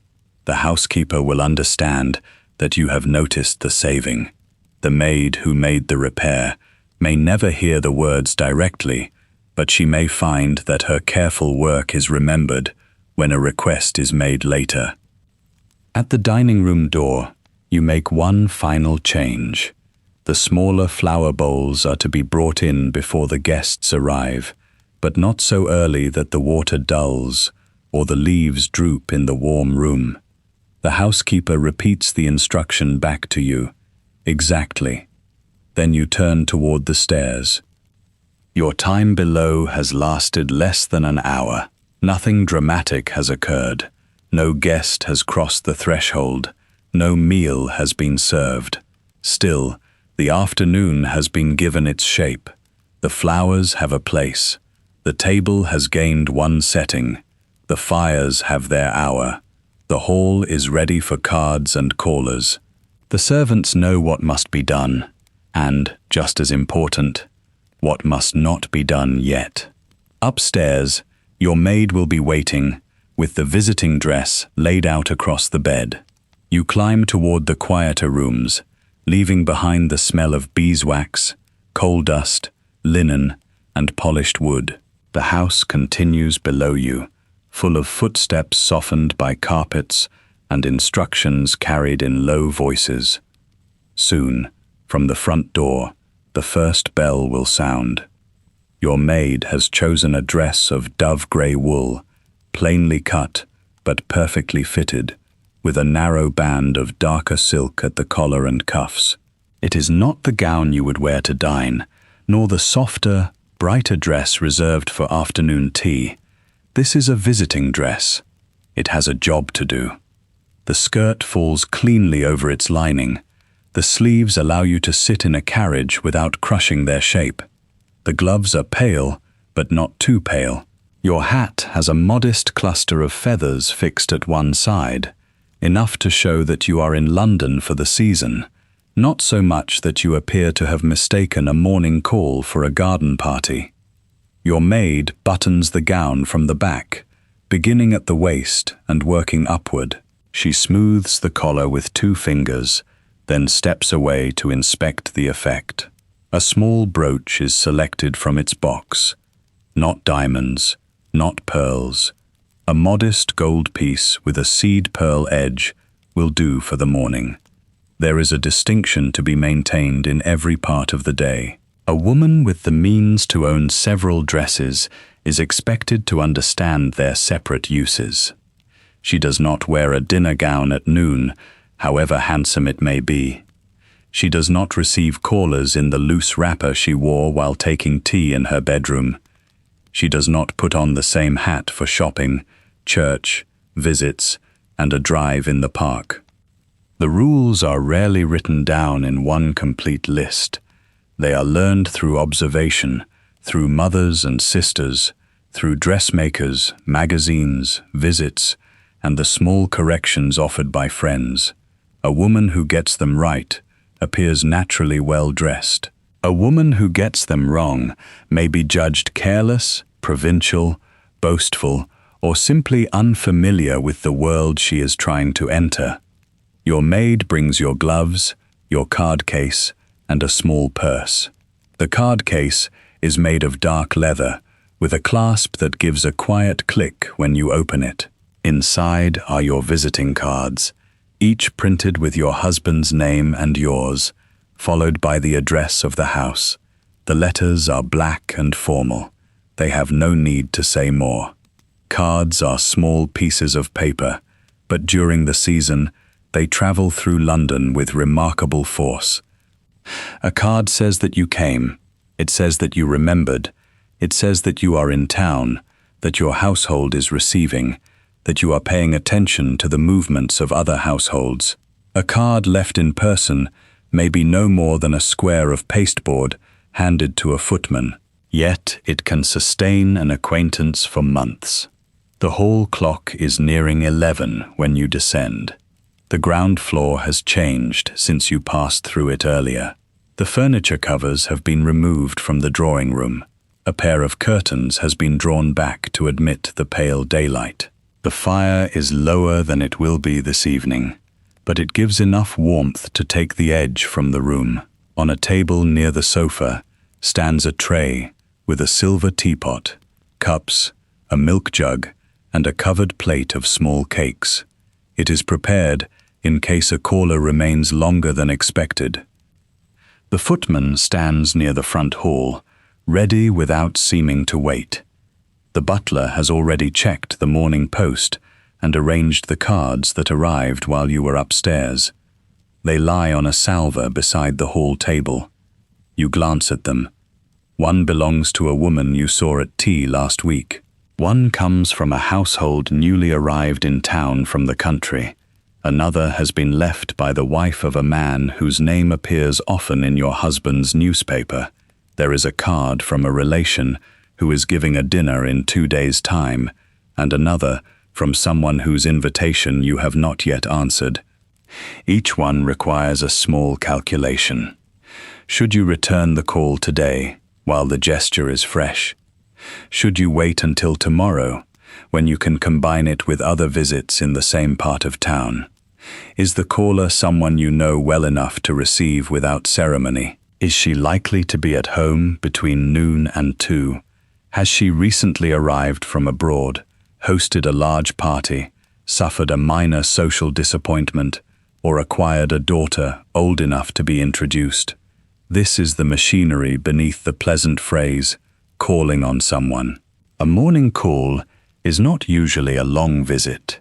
It may last 15 minutes, 20 at most, unless a close friendship allows more.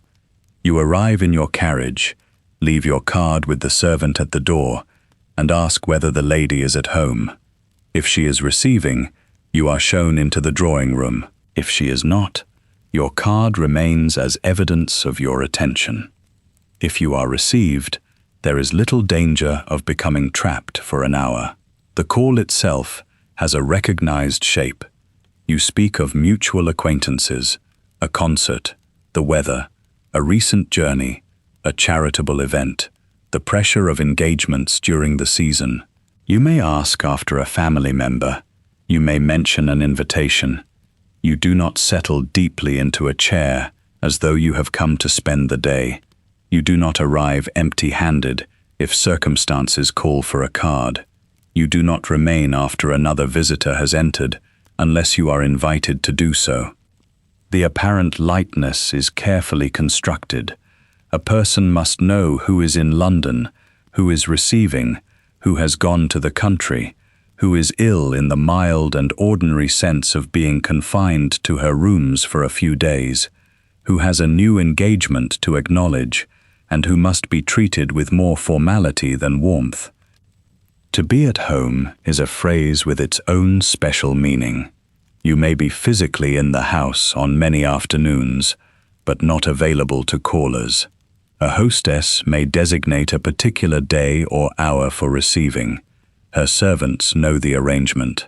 Her friends know it too, or learn it from a card, an invitation, or the quiet exchange of information that moves through drawing rooms. Being at home means being prepared to appear as though interruptions have no power over you. Your maid approaches with your outer wrap.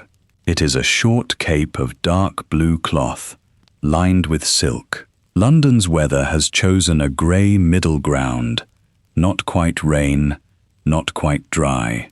From the window, you can see the wet gleam of the paving stones and the steady movement of vehicles beyond the square. "The brougham is ready," says the footman. You put on your gloves one finger at a time. Your maid checks that the edge of your sleeve sits smoothly beneath them. Then she hands you the card case. The front door opens. Outside, the brougham waits with its polished panels catching what little light the sky offers. The coachman sits high at the front, wrapped against the damp air. The horses shift their weight, their harness making a restrained sound of leather and metal. A groom holds the door. You step inside, settle your skirt, and give the first address. The route is familiar, through streets of tall brick houses, past doors painted black, green, and deep blue, past railings bright from the rain. The season gives London a feeling of movement, concentrated into a few neighborhoods. Carriages pass in both directions. Footmen stand at doorways. Delivery carts draw up beside houses with baskets of flowers or parcels from shops. A nursemaid pushes a perambulator along the pavement. A gentleman in a top hat hurries beneath an umbrella, one hand keeping papers inside his coat. At the first house, you do not mean to stay. You leave 2 cards with the footman, one for the lady of the house and one for her daughter. The daughter has recently returned from a visit to relatives, and a card is the proper acknowledgement of her return. The footman receives them with a bow. He will place them on a tray, where they will join the cards of others. In a house of this kind, the front hall itself becomes a record of social weather. A crowded tray suggests activity, attention, perhaps standing. An empty one may suggest nothing at all, or it may invite uneasy speculation. The second house is only a short drive away. Here, the servant informs you that the lady is at home. You are shown through a hall where the air smells faintly of flowers and furniture polish. A clock ticks somewhere beyond the staircase. In the drawing room, the lady rises from a low chair near the window. She wears a dress of soft brown fabric and has a visitor already seated beside her. You exchange greetings. Your visit begins. There is an art to joining a conversation already in motion. You must not ask the visitor to repeat everything she has said. You must not enter with a subject so urgent that it pushes aside the person who came before you. Instead, you take the offered place, accept tea if it is brought, and find the nearest shared subject. A concert at St. James's Hall has been much discussed. Someone's cousin has arrived from Italy. There are rumors that a particular hostess may give a ball before the end of the month, though no invitations have appeared. The Committee for a Hospital Fund is finding its work heavier than expected. A young relation has been presented at court and behaved with excellent composure. You listen. You offer a detail from your own morning. You mention that your dinner tonight will be a small one, though the word small can contain many possibilities. 8 guests are small to one household and a formidable undertaking to another. The lady asks who is expected. You name only those names that can be named without giving away more than you intend. The point is not secrecy, it is balance.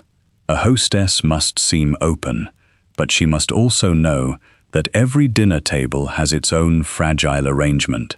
One guest may be welcome in one company and impossible in another. One person's late invitation may require 3 further adjustments. A relation who arrives unexpectedly can turn a neat plan into a puzzle. Then comes the message that changes the shape of your own evening. A footman enters with a card and a folded note on a small tray. He gives it to the lady of the house first, as it has been delivered to her door. She reads it, then turns to you with an apologetic expression. "It is for you," she says. "Your servant has been asked to send it on." The note comes from the household of one of your dinner guests. The guest will attend, but an additional relation is now expected to accompany him. The wording is polite. The apology is brief. The fact remains.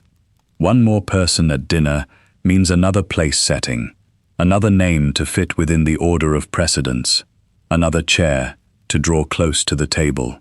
It means revisiting the conversation map you made this morning. It may mean moving one guest away from another, or placing the additional relation beside someone capable of easy, generous talk. You fold the note and place it inside your card case.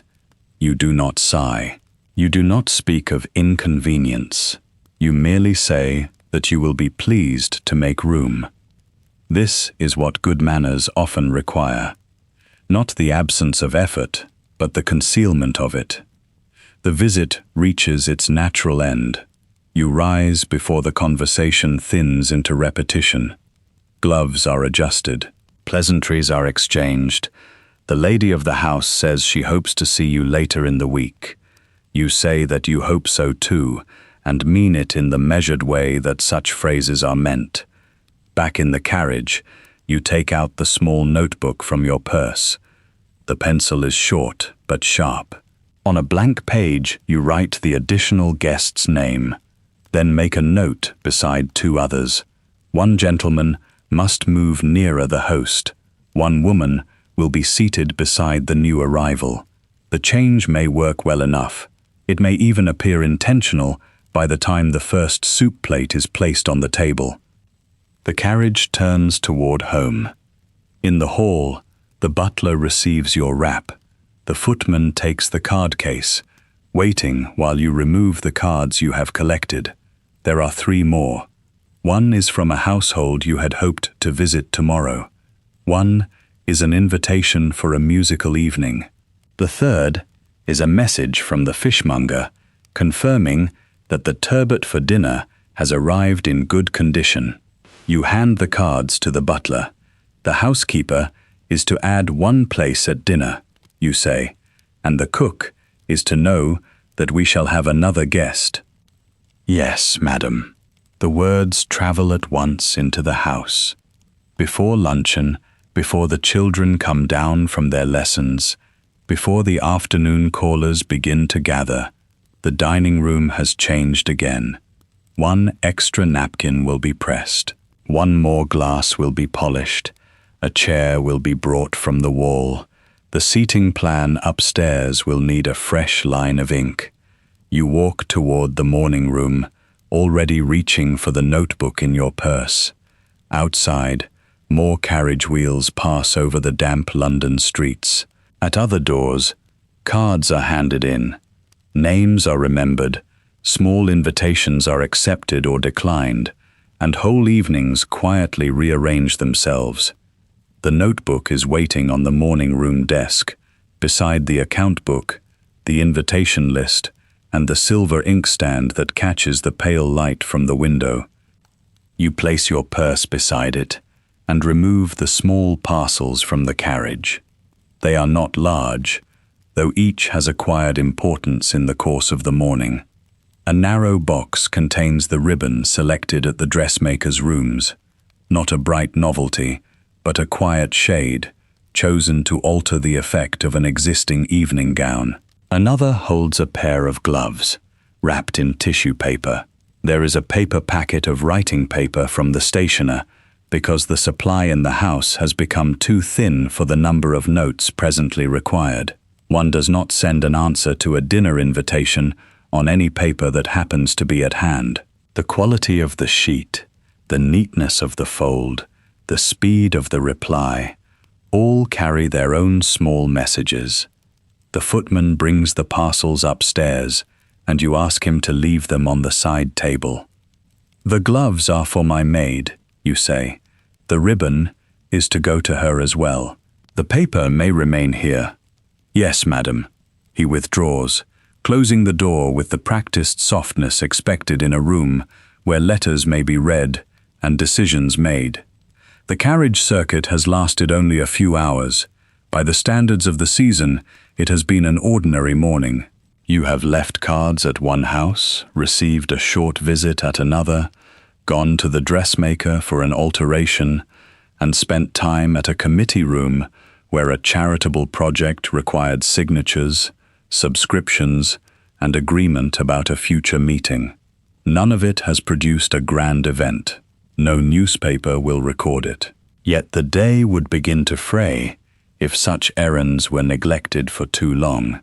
A London house during the season is tied to dozens of other houses by small pieces of card, folded notes, carriage routes, and remembered obligations. A call may last 15 minutes. A reply may take 2 lines. A committee meeting may end with little more than a date chosen and several names added to a list. Still, these things establish that you have appeared where appearance is required.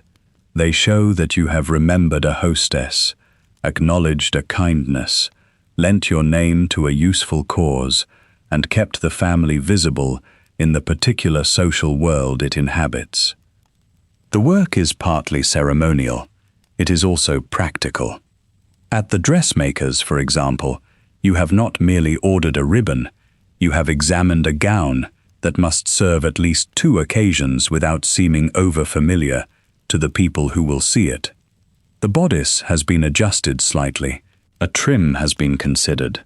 The question has not been whether the gown is beautiful in isolation, but whether it will look suitable in a candlelit dining room, whether it will stand among other gowns without appearing either too modest or too eager, and whether the alteration can be completed before the next engagement. The dressmaker knows more about your calendar than many acquaintances do. She knows which evenings are important, which invitations carry weight, which garments are new, which are being remade, and which must be refreshed, without drawing attention to their age. Her rooms are a place of mirrors, pinned hems, fabric samples, and women making decisions that can seem frivolous from a distance, but are often governed by strict calculation. The silk or wool has been woven and dyed elsewhere. The lining has been cut. Buttons, hooks, braid, lace, and ribbon have been bought from different suppliers. A cutter has translated measurements into pieces of cloth. Seamstresses have joined them, pressed them, altered them, and reinforced the portions that must bear strain. A fashionable client may see the finished dress as an extension of her own taste. The women who make it understand every hidden fastening and every difficult seam. For many skilled dressmakers, the season brings a rush of work. Clients want gowns altered rapidly, morning garments adapted discreetly when social expectations permit, sleeves changed to match the current shape, and evening clothes made ready for an event that cannot be postponed. Payment can be irregular. A wealthy customer may be exacting about fit and quick to request another adjustment, while taking her time settling an account. The relationship is courteous, but it is never equal. You arrive with the power to choose another dressmaker. The dressmaker possesses expertise you cannot easily replace. She must read your preferences, your rank, and your willingness to spend.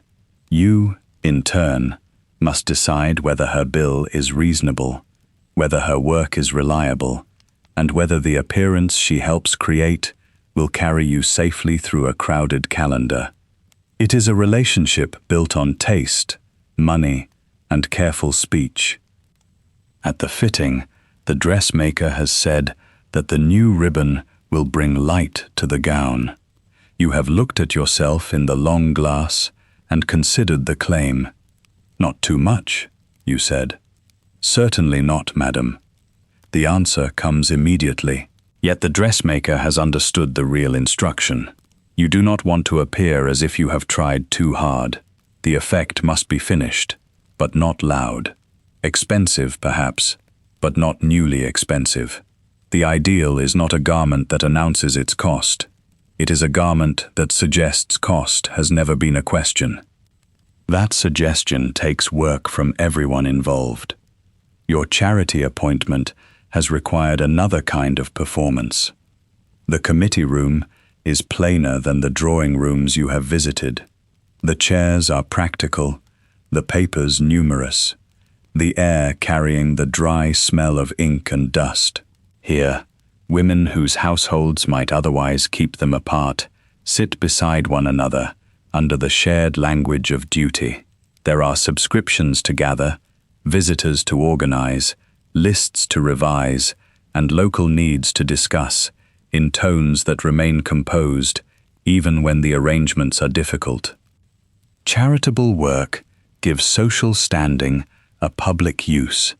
It also gives many women an accepted route into organization.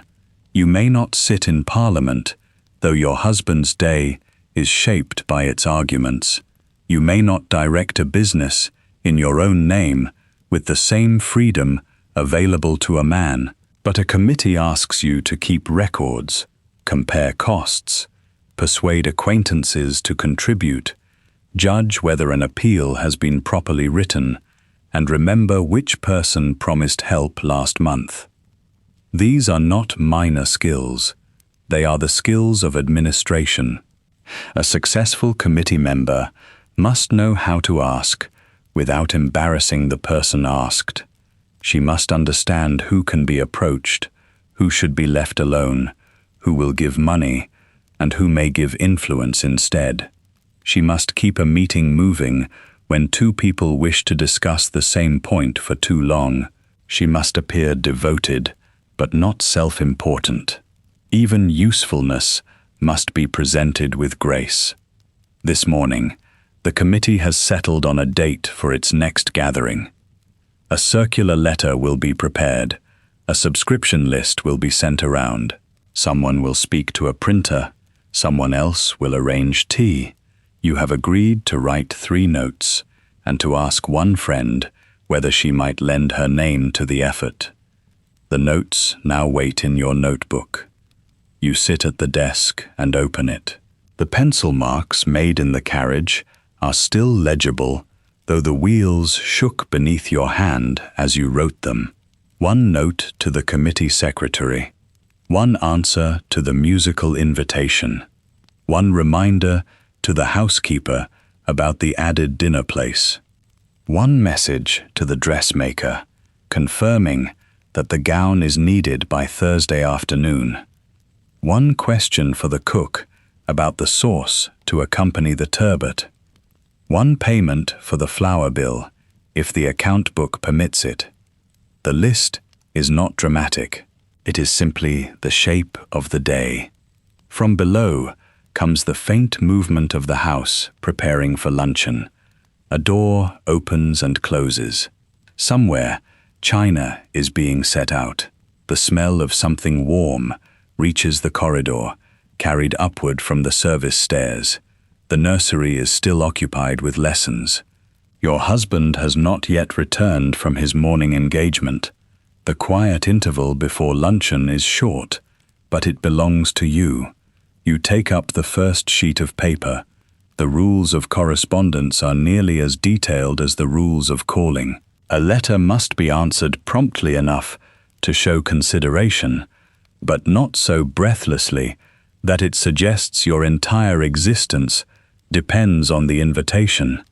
The wording must suit the relationship.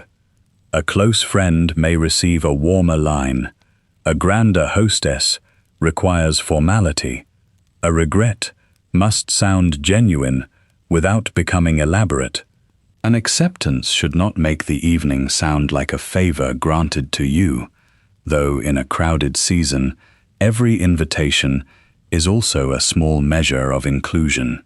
You write slowly, keeping the sentences clear. You are sorry that a prior engagement prevents you from attending the musical evening. You hope the occasion will be a success. You ask to be remembered to the family. The message is conventional. That is its purpose. Convention removes uncertainty. It lets both sides know what has been said without requiring either side to expose very much. The second note concerns the charity committee. Here, your tone changes a little. You confirm that you will write to the friend whose support has been suggested. You mention that you found the morning's discussion useful. You ask whether the circular letter can be sent to you for review before it goes to print. That last request is important.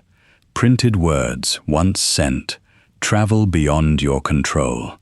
A poorly phrased appeal can make a worthy effort appear disorganized. A misspelled name can cause offense. An excessive claim can make a potential supporter cautious. The smoothness of a public undertaking often rests on private attention to such details. When the notes are finished, you blot them carefully and place them aside. The housekeeper appears at the door after a discreet knock. "May I speak with you, madam?" "Yes, come in." She carries a small memorandum book of her own. The two of you stand near the desk, not because there is no chair available, but because the conversation is meant to be brief. "The extra place can be laid without difficulty," she says. "The dining chairs are all in order. I thought we might use the chair from the back of the morning room, rather than bring one from the schoolroom." "Yes, that will be better." "And the flowers have come. There are white roses, though fewer than expected. You consider this. The dining table must not look thin, yet it must leave room for dishes, glasses, and the sightlines of people speaking across it. Use the roses in the center, you say. Add the greenery more thickly around them, and put the smaller arrangement in the drawing room, near the fireplace." "Very good, madam." "The linen? The best damask is ready.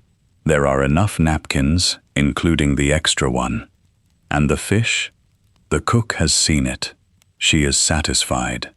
The housekeeper makes a note. This is how much of the house is managed, not through long speeches, but through precise answers. The housekeeper knows the stores, the linen, the rooms, the servants' routines, and the condition of every object that must appear clean, polished, mended, or fresh. You know the guest list, the family's preferences, the social purpose of the evening, the limits of the budget, and the effect you wish the rooms to produce. Neither role can fully replace the other. The housekeeper waits for any further instruction. You glance once more at the parcels on the side table. "The ribbon is for my maid," you say. "Please make sure it is taken upstairs." "Yes, madam." She leaves with her memorandum book closed against her palm. For a moment, the morning room is still again. Beyond the window, the street continues its own season traffic. A carriage slows at a neighboring door. A delivery cart passes. Two women move along the pavement beneath hats built for a dry day that London has not quite provided. Each house presents its calm front to the square. Curtains hang evenly. Steps are swept. Brass catches what light there is. Behind those fronts, menus are being revised, linen counted, letters answered, gowns altered, children taught, fires attended, accounts checked, and guests fitted into tables with care. The London season is often remembered by its visible splendor, the carriages, flowers, dinners, concerts, and gowns are easy to picture because they were meant to be seen. But the visible part is only the surface. You fold the list from your notebook and place it beside the inkstand. Soon the luncheon bell will sound. The children will come down with news from their lessons. The governess will have her own report to make. Your husband may bring a fresh piece of information from the city or from Parliament, something that alters tomorrow's plans before today has properly reached its middle. For now, there are 2 letters ready to send, a dinner table altered by one place, and a house moving steadily toward evening. You ring for the footman. When he appears, you hand him the notes. These are to go at once. Yes, madam. The door closes behind him. In the hall below, the letters will be placed with the outgoing post. The ribbon will be carried upstairs. The flower order will change. The cook will be told of the additional guest. By the time you rise from the desk, the instructions will already have become work in other hands. The luncheon bell sounds a little after 1. You leave the morning room with its open account books and cooling ink, and cross the landing toward the dining room. The house has altered during the last hour. Its public face has been prepared for callers, but its family face is visible here. The curtains are half drawn against the pale afternoon glare. A fire gives a modest heat from the grate. The table is laid for fewer people than dinner will require, though nothing about it is careless. Luncheon is not breakfast, with newspapers and hurried decisions, and it is not dinner, with guests, candles, and formal courses. It occupies a useful middle ground. There is soup, perhaps clear and light, followed by cold meat, arranged with salad, bread, and a small dish of fish prepared in the kitchen below. A pudding may follow, though on a day with a dinner party ahead, the cook will not want the family too heavily fed before evening. Your husband is already seated. A folded newspaper rests beside his plate, turned to a page dense with parliamentary reports. He looks up as you enter, gives you the brief smile of a man whose morning has been full of appointments, and asks whether the extra guest has been accommodated. She has, you say. The flower order has been adjusted. The cook knows. Good. I am told she is fond of conversation and dislikes being placed near anyone who cannot supply it. This is not quite a complaint. It is information. You store it with the other small facts of the day. The older children arrive a moment later with the governess. They have been washed and brushed, their clothes straightened for the meal, though they are still young enough to bring a little weather from the nursery with them. One carries a book beneath an arm and has plainly been reminded, just before entering, that books do not come to table. The other is eager to report something about a map, a spelling lesson, or a piece played on the piano. The governess remains standing for a moment, waiting for you to acknowledge her. Her dress is dark, neat, and made for usefulness rather than display. She occupies a peculiar position in the house. She is neither guest nor family, neither ordinary servant nor independent professional in the way a doctor or solicitor might be. She eats according to the customs of the household, teaches your children, writes to her own relations in her limited free hours, and is expected to possess education without making a show of superiority. You ask the children about their morning. The answer comes all at once. There has been French. There has been history. There was a disagreement about the proper location of a river on the map. One child has copied a passage into an exercise book with particular care. The other has practiced scales, slowly and with more patience than usual. Your husband listens over his soup. He asks a question about the history lesson, and the child, pleased to have an audience, offers a reply learned only an hour before. The answer is imperfect but earnest. The governess supplies a quiet correction. not enough to embarrass, only enough to guide. Then she gives you her report. The French reading has gone well. The music master is expected tomorrow afternoon. A parcel of new copybooks will be needed before the end of the week. The children would like to visit the park later, if the weather holds. There is also an invitation from another family, asking whether one of the children may join a small afternoon gathering in a few days' time. You consider this while the footman offers bread. The invitation must be weighed against the calendar in your head. There is a committee meeting that morning. Your husband may have guests for luncheon. A dress fitting is expected. The child will need a suitable outfit, and the nursery carriage may already be required for another errand. None of these facts makes the outing impossible. Together, they turn a simple answer into a matter of arrangement. Yes, you say at last. Provided the governess is free, and provided we have no visitors at home, ask whether Thursday would suit. The child brightens at once. The governess makes a note. This is one of the quieter forms of power in the house. Nothing grand occurs. No announcement is made. Yet a child's afternoon, a governess's route through London, a maid's preparation of gloves and coat, and a footman's possible errand will all take their shape from your answer. After the first course, the governess opens the exercise book that has been brought down after all. She places it beside your plate. The handwriting is careful, though a few letters lean too far forward, as if in a hurry to reach the next word. You read the copied passage. It concerns a historical queen, a voyage, or an English poet. The subject matters less, at this age, than the discipline of forming each line cleanly and attending to punctuation. You point to 2 words that need another attempt. You praise the spacing between the lines. The child watches your face closely, waiting to learn whether the effort has been judged a success. It is much improved, you say. Copy those 2 sentences again tomorrow. Slowly.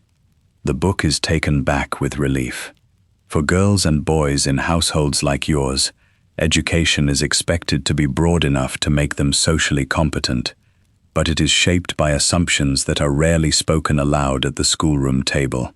A child must read well, write a letter that does not embarrass the family, recognize historical and literary references, speak some French, understand geography, and play music without making a performance of technical effort.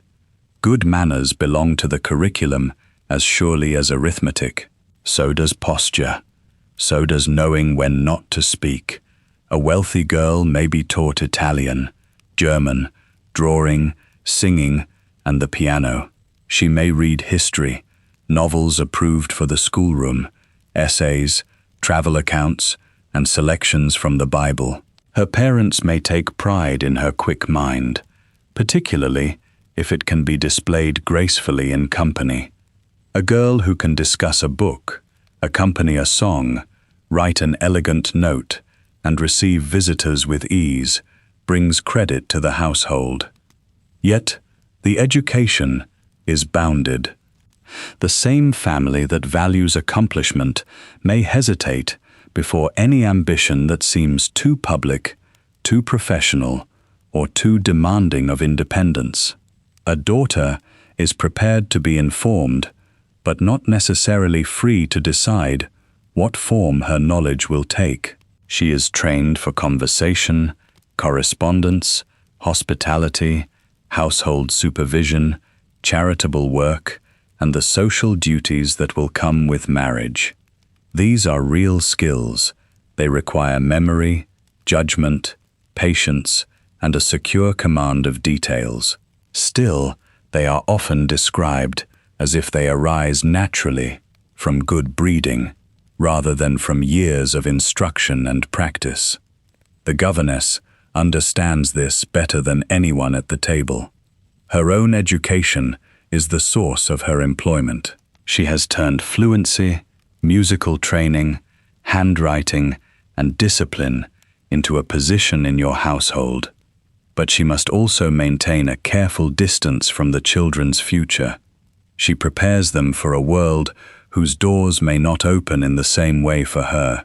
She may be listened to in the schoolroom and overlooked in the drawing room. Her authority is real, but limited to the hours, rooms, and tasks assigned to her. You see this arrangement every day, though it does not always announce itself.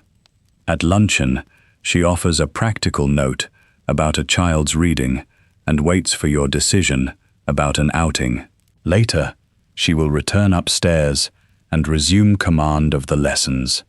The household depends on her competence, while society insists on placing her somewhere between family and staff, visible when useful and otherwise expected to recede. Your younger child, who has listened only in fragments to this discussion, asks whether the park outing will include feeding the ducks. It may, you say, if there is time after the walk. This is received as a promise of extraordinary generosity. Your husband folds the newspaper and mentions that he must leave shortly. There is an afternoon appointment in the city, followed by a visit connected with Parliament. He has heard that a colleague may come to dinner after all, though nothing has been confirmed. The possibility is enough to note.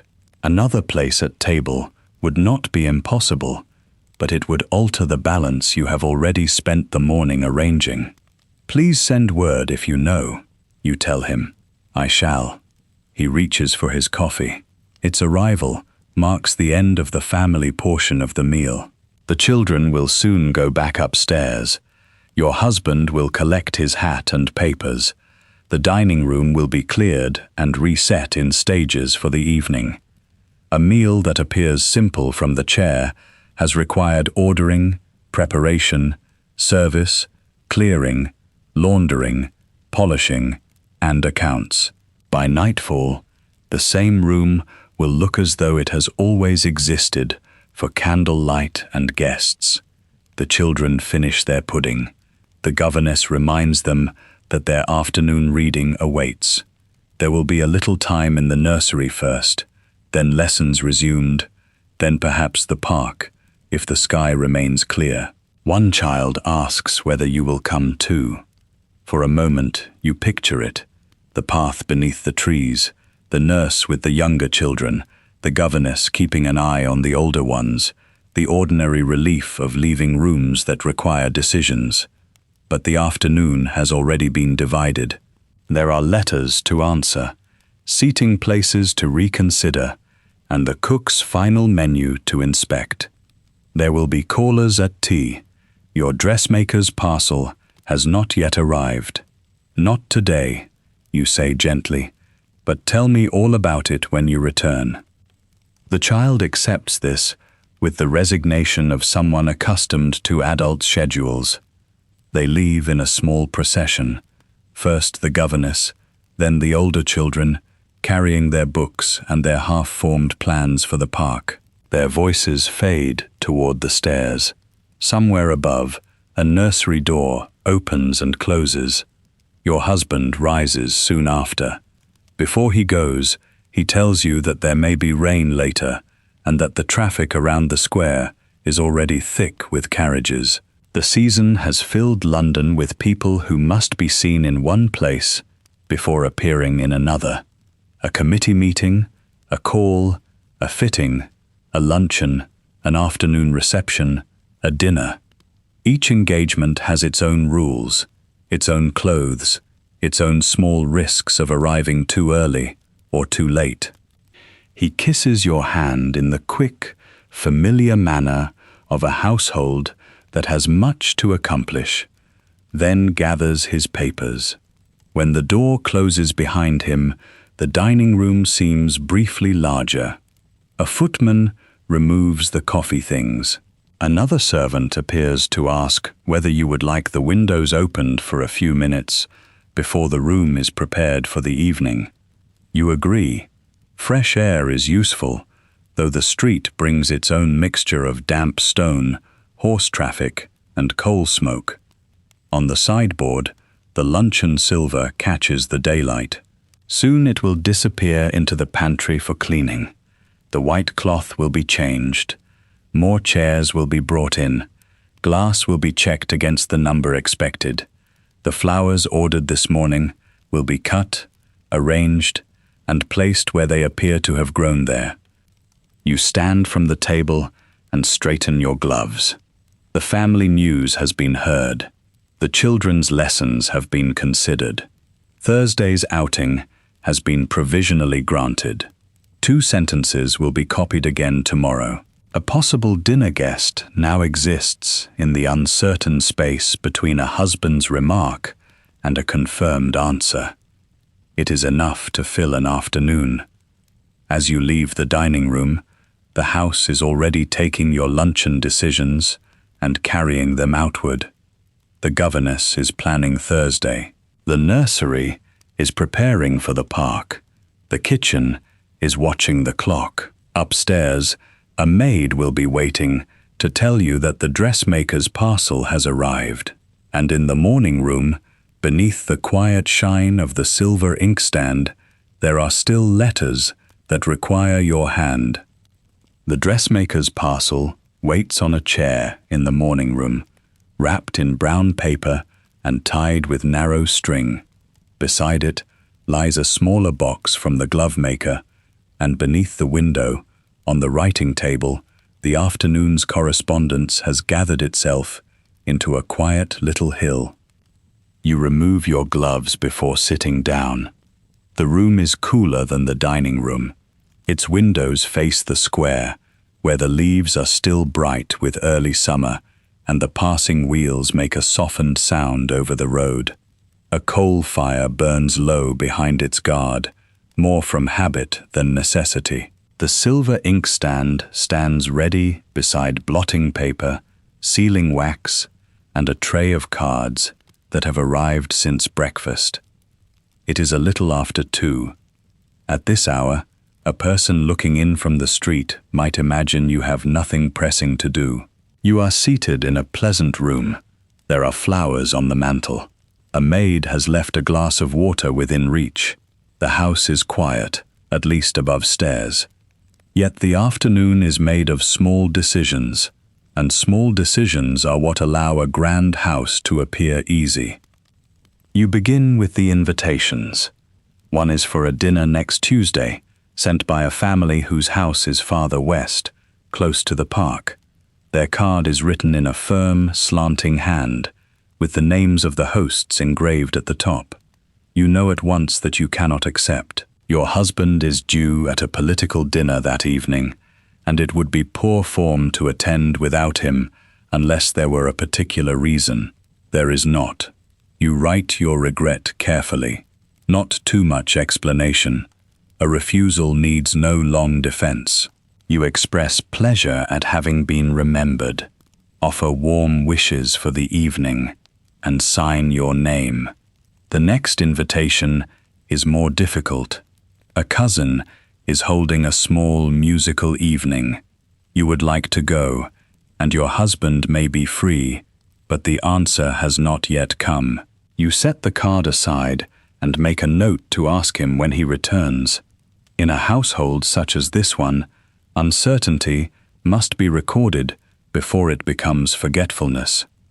Then there is an invitation to a garden party, a request for a charitable subscription, and a note from an acquaintance who hopes you might call on her newly arrived relation. That last request is not merely a suggestion.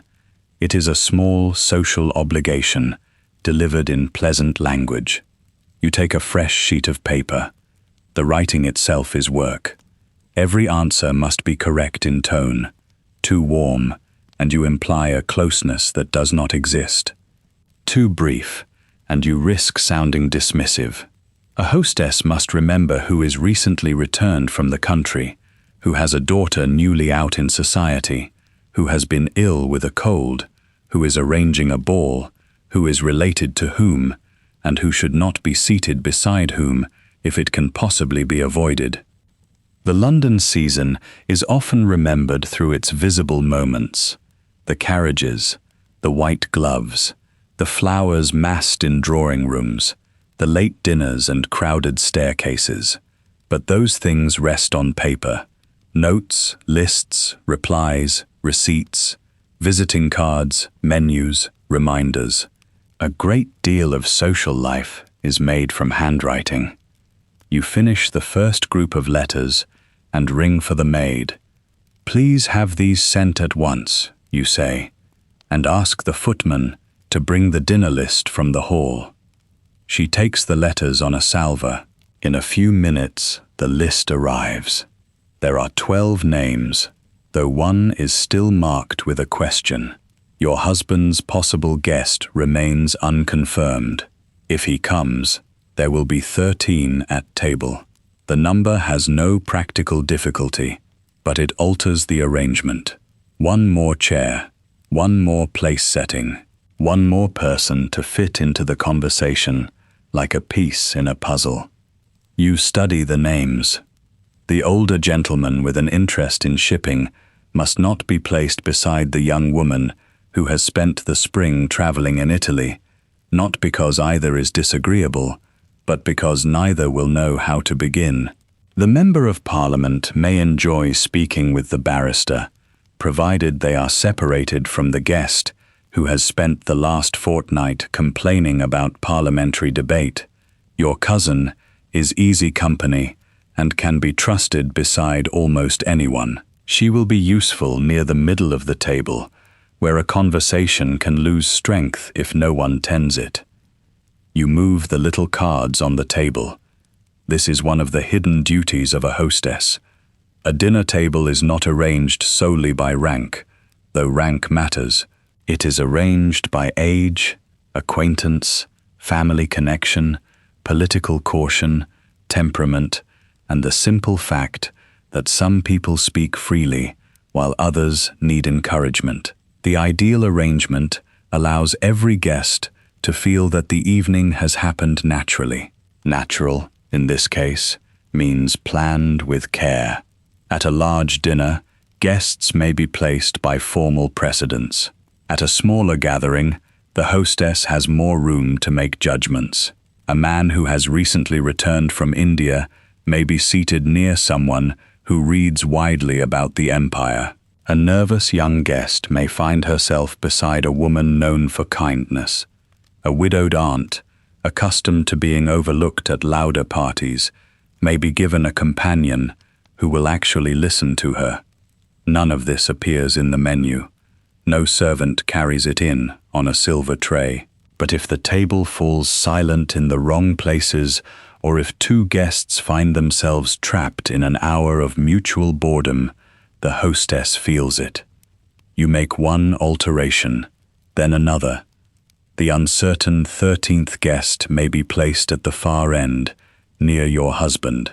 That is simplest. If he does not come, the place can disappear without disturbing the rest. You write a short instruction for the housekeeper, asking that an extra cover be kept ready, but not laid until the answer arrives. A knock comes at the door. The cook has sent up the final menu. It is written on a clean sheet, in a hand more practical than graceful. The first course is clear soup, then fish with a pale sauce, a joint of lamb, potatoes, peas, a vegetable dish, and a cold dish prepared earlier in the day. There will be a sweet pudding, fruit, and small cakes with coffee afterward. You read it twice. The kitchen has been planning this meal since the morning, perhaps before. The fish has arrived. The lamb has been ordered. Stock has been simmering. Pastry has been handled, cooled, and shaped. The cook has judged what can be prepared ahead, what must wait until the final hour, and what will survive the journey from kitchen to dining room without losing its shape. Your decision now is not whether to invent an entirely different dinner. That would be wasteful and unfair to the work already done. It is to notice what needs adjustment. One guest, you remember, has a preference for lighter food. Another has recently returned from abroad and is said to be tired of rich English puddings. The peas are good this week, though they are expensive. Strawberries have appeared in the shops, but they are still costly enough to make a statement. You consider the matter. A dinner during the season does not need to be extravagant in every course. In fact, too much display can feel clumsy. The successful meal gives the impression of abundance without strain. It should have something fresh, something familiar, and one detail that makes the guests remember it pleasantly the next day. You take up your pen and write a note. Keep the menu as it is, you say. Add strawberries after the pudding, if they are good. Serve them simply, with cream. Make the vegetable dish asparagus rather than the planned carrots, if the greengrocer can supply it at a fair price. No unnecessary extras. The phrase, "at a fair price," matters. A household with money is not a household without limits. The bills already in the account book have made that plain. Meat, fish, coal, flowers, wages, laundry, repairs, carriage horses, servants' uniforms, children's clothing, subscriptions, visits to the country, and the endless small purchases required by London life all draw from the same income. The mistress of the house is expected to know the difference between generosity and carelessness. There is a common picture of wealthy households in which money simply appears, like light from a lamp. But even among families with substantial means, the season can consume funds quickly. A London house must be staffed and heated. Its rooms must be furnished and kept ready. Its dining table must suggest that hospitality comes easily. Its mistress must appear well dressed at the very moment when dressmakers, laundresses, milliners, and glove makers are sending their accounts. The cost of a single dinner is not only food. It includes candles or lamp oil, flowers, the laundering of napkins and cloths, the polishing of plate, the service of the household, and the quiet replacement of anything worn, broken, or used up. The flowers alone may cost more than a maid earns in several days. A skilled cook commands a far higher wage than an inexperienced servant, because the household's reputation can rest on her timing. Yet wages in service are not the same as the cash cost of every necessity. Many indoor servants receive board, lodging, uniforms, and meals as part of their position. Their money wages may look modest beside the cost of a single fashionable gown, but the comparison does not make the work modest. It tells you how unevenly the household is built. Your own role lies in an awkward middle place. You do not cook the lamb, carry the coal, polish the glasses, or scrub the entry steps, but you decide how many guests come to dinner. You approve the flowers. You choose whether strawberries belong on the table. Your choices create work for other people, and you are expected to understand that without speaking of it too plainly. The housekeeper enters after receiving your note to the cook. She is dressed in dark silk, neat and unshowy, with a ring of keys at her waist. She does not sit unless invited. You ask her to take the chair opposite, because there are several matters to settle, and standing through them would make the conversation unnecessarily formal. The extra guest is still uncertain, you tell her. Please keep one setting ready. Certainly. The strawberries, if they are good, and asparagus in place of carrots. I will speak to the cook. You ask about the linen. The best damask cloth is ready, she says. The napkins have been pressed. The dining room curtains have been brushed. 2 of the silver candlesticks needed extra attention, but they are now finished. The flowers have arrived, though the white roses are fewer than expected. Use more greenery, you say, not too much height. I want people to see one another across the table. She nods. This is not a difficult instruction. but it is specific enough to be useful. The household runs on this kind of exchange. A mistress, who says only that she wants everything nice, has given no direction at all. A mistress who insists on controlling each tiny act wastes time and weakens the authority of those employed for their skill. The effective order is clear, limited, and delivered before the work reaches its busiest point. In a large house, authority travels in stages. You speak to the housekeeper speaks to the parlor maids and the linen maid. The butler directs the footman and oversees the dining room. The cook governs the kitchen. Your maid governs the arrangements of your own room, though she also answers to you directly. Each person has a place in the chain, and each is expected to know more about a narrow field of work than the person above them. That is why the mistress often appears to do so little. She is not supposed to be seen rushing through corridors with a dust cloth. She is supposed to have anticipated the dust cloth before a caller notices it. She is not supposed to carry a tray. She is supposed to know which tray will be needed, where it will be placed, and whether there are enough hands to carry it without delay. The fiction of leisure depends on management. You and the housekeeper turn to the seating plan. She needs to know whether the extra chair should be brought in now. You decide it should. Better to have it ready in the pantry than to summon it while guests are arriving. Then there is the question of the small table in the drawing room. Coffee will be served there after dinner.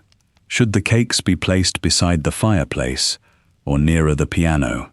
You choose the fireplace.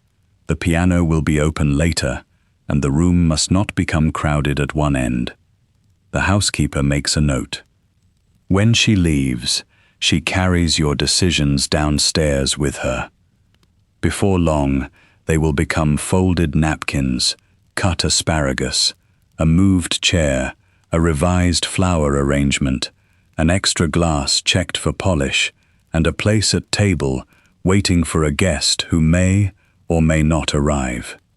You remain in the morning room for a moment, listening to the house resume its quiet motion. A clock strikes 4:30. Tea arrives on a tray with thin china cups, a pot wrapped in a knitted cover, slices of seed cake, and small buttered rolls. The maid places it beside you, then adds another salver of cards and notes. There are 5 cards this time. One bears the name of a woman who called while you were out. One belongs to a couple newly returned to London. Another has a penciled line on the back, asking whether you will be at home on Friday afternoon. The 4th is from a young woman whose mother is arranging introductions with the patients of a military campaign. The 5th is a message from your husband's office. You set down your teacup before opening it. The uncertain dinner guest has accepted. There will be 13 at table after all. 13 is an awkward number only if you allow it to become 1. For a moment, you consider the table upstairs, each place already imagined in relation to the next. The extra guest is not a stranger, exactly. You have met him once or twice in larger rooms. He is a relation of one of your expected guests, recently arrived from the country, old enough to be placed with the gentleman after dinner, young enough to require a little care before it. He cannot simply be fitted into the nearest empty chair. A dinner table is not a railway carriage. You take up your pencil. The simplest alteration is to move one gentleman 2 places to the left and place the new arrival beside a woman known for drawing quieter people into conversation without making a display of it. Her husband can sit across from you. He has political opinions, but he also knows when not to give them at full length. The arrangement will do. You make 2 small marks on the seating list, then ring for the maid. Please ask the housekeeper to send the revised plan downstairs, you say, and tell the cook there will be 1 more at dinner. The maid acknowledges this without surprise. In a London house, during the season, a guest added, "At the last moment," is not a disaster, it is an instruction. There will be another portion prepared, another glass laid out, another napkin folded, another chair drawn from the wall. The cook may sigh in the privacy of the kitchen. The butler may consult his supplies of wine, but the dining room, by 8 o'clock, will give no sign that anything has altered. Your tea has cooled slightly. You drink it anyway. Outside the windows, the daylight has changed. The sun is still present, but it no longer reaches fully into the room. The far side of the square looks pale through the lace curtains. A hansom passes at speed, its horse's hooves making a quick, bright sound on the road. Beyond it comes a closed carriage, more sedate, carrying someone toward a call, a fitting, a committee meeting, or a household much like your own. The drawing room is ready for the afternoon. It is the room in which the house is most often judged. The morning room may contain ledgers and letters. The dining room may display silver and service. But the drawing room is expected to reveal taste. It must look comfortable without seeming carelessly arranged, cultivated without appearing to have been assembled for inspection. The curtains are drawn back enough to admit the last clear light. The fire has been made up, though the day is not cold. In London, a drawing-room fire does not always answer a need for warmth. It answers a need for welcome. A small flame changes the room's center of gravity. It gives visitors somewhere to turn their eyes when conversation pauses. Fresh flowers stand in 2 places. On the mantel is a low bowl of pale roses and fern. On a smaller table near the window, a vase holds a few sprays of lilac. There are books, but not too many. There are photographs in silver frames, though none placed so prominently that a visitor must comment upon them. The piano has been dusted. Its lid is closed for now. A work basket sits near one of the armchairs, containing embroidery that has been arranged to look as if it had merely been set down. The appearance of ease is itself a form of furnishing. At a little before 5, you go upstairs to change. Your visiting dress is neither the plain gown worn at breakfast nor the more elaborate dress reserved for dinner. It is made of dove-grey wool, light enough for June, with a narrow trimming of darker silk at the collar and cuffs. Your maid has already laid it out across the bed. She helps you step into it, fastens the back, smooths the skirt, and adjusts the small brooch at your throat. For receiving calls at home, gloves are not necessary. You will wear none in your own drawing room, but a woman arriving from another house may remove hers only after she has settled. The details are small, yet they give the afternoon its shape. A caller knows how long she may remain. A hostess knows when to offer tea. A footman knows which door to use and when to withdraw. By 5 o'clock, the first visitor has arrived. The footman announces her from the doorway in a voice that is neither loud nor hurried. You rise before she crosses the room.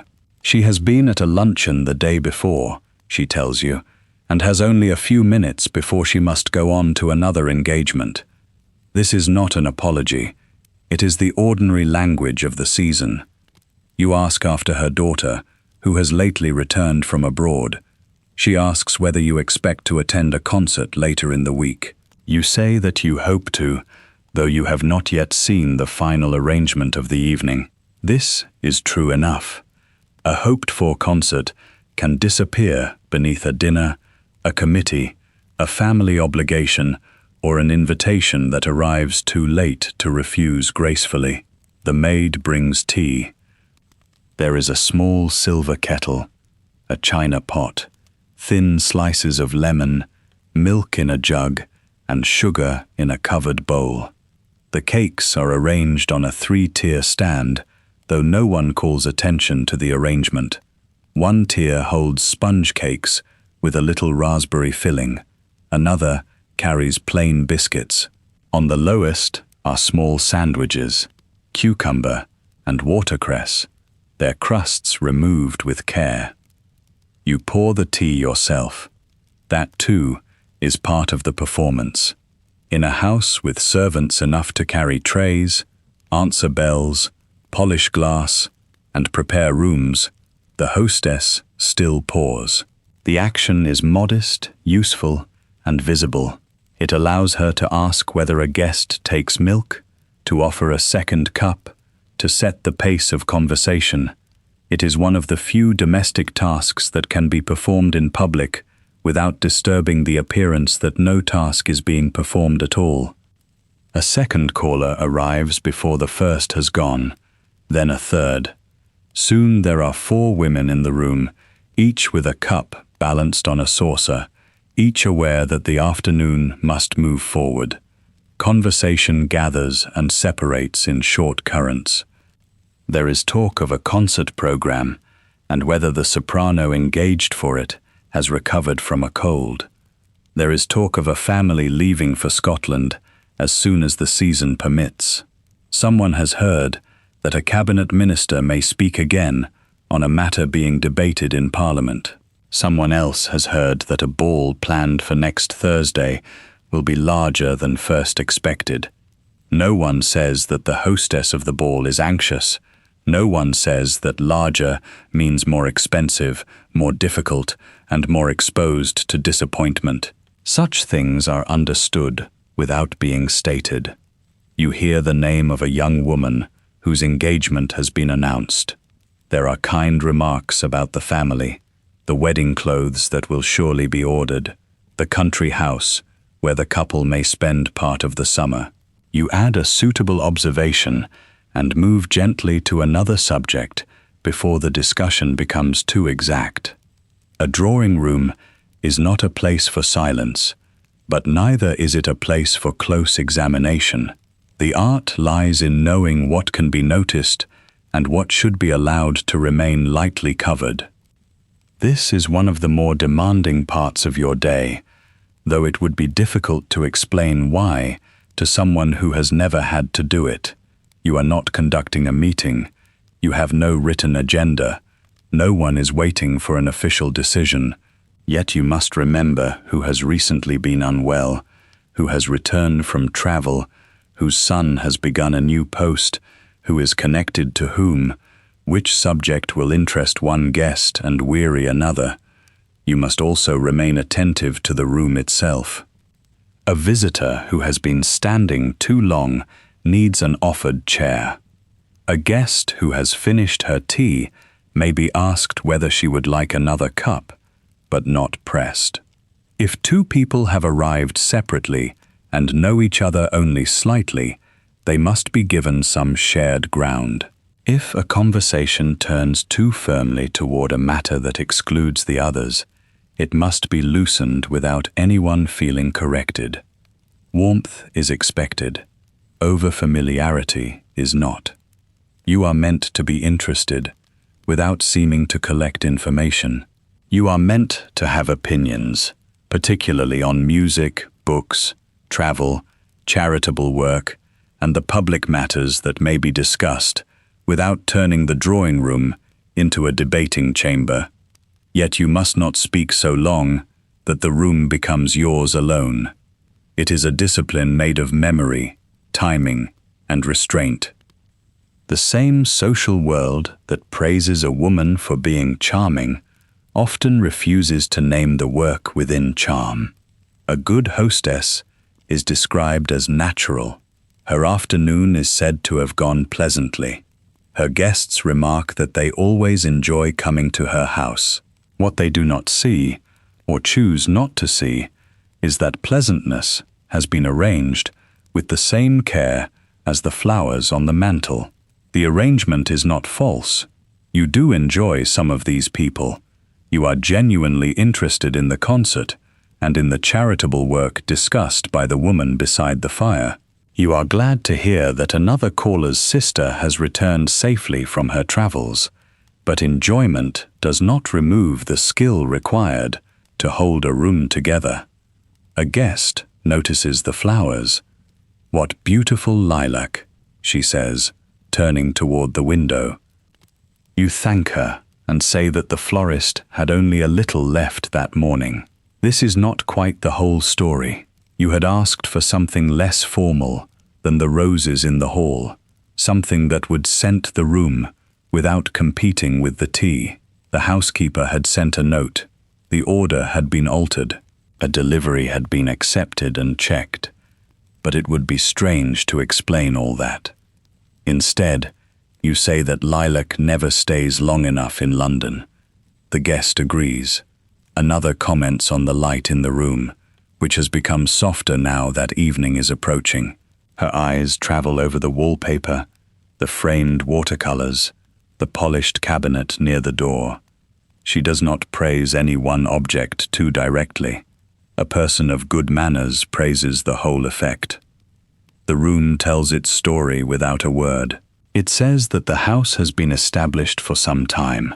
It says that its owners have the means to replace worn carpets, to have curtains cleaned, to buy flowers twice in 1 week if necessary. It says that books are read here, or at least selected with an awareness of what books ought to be seen. It says that the people who live here understand the difference between display and comfort. Of course, these messages cost money. The watercolors may have been bought years ago. The piano may have come with you when you married. The silver frames may contain relatives whom you never knew. Yet every object must still be dusted, repaired, moved, insured, and protected from the London soot that finds its way into even the best-kept rooms. A grand house is always spending something, simply to remain grand. The woman by the fire asks whether you will be receiving on Friday. You say that you expect to be at home between 4 and 6, unless a family matter requires you elsewhere.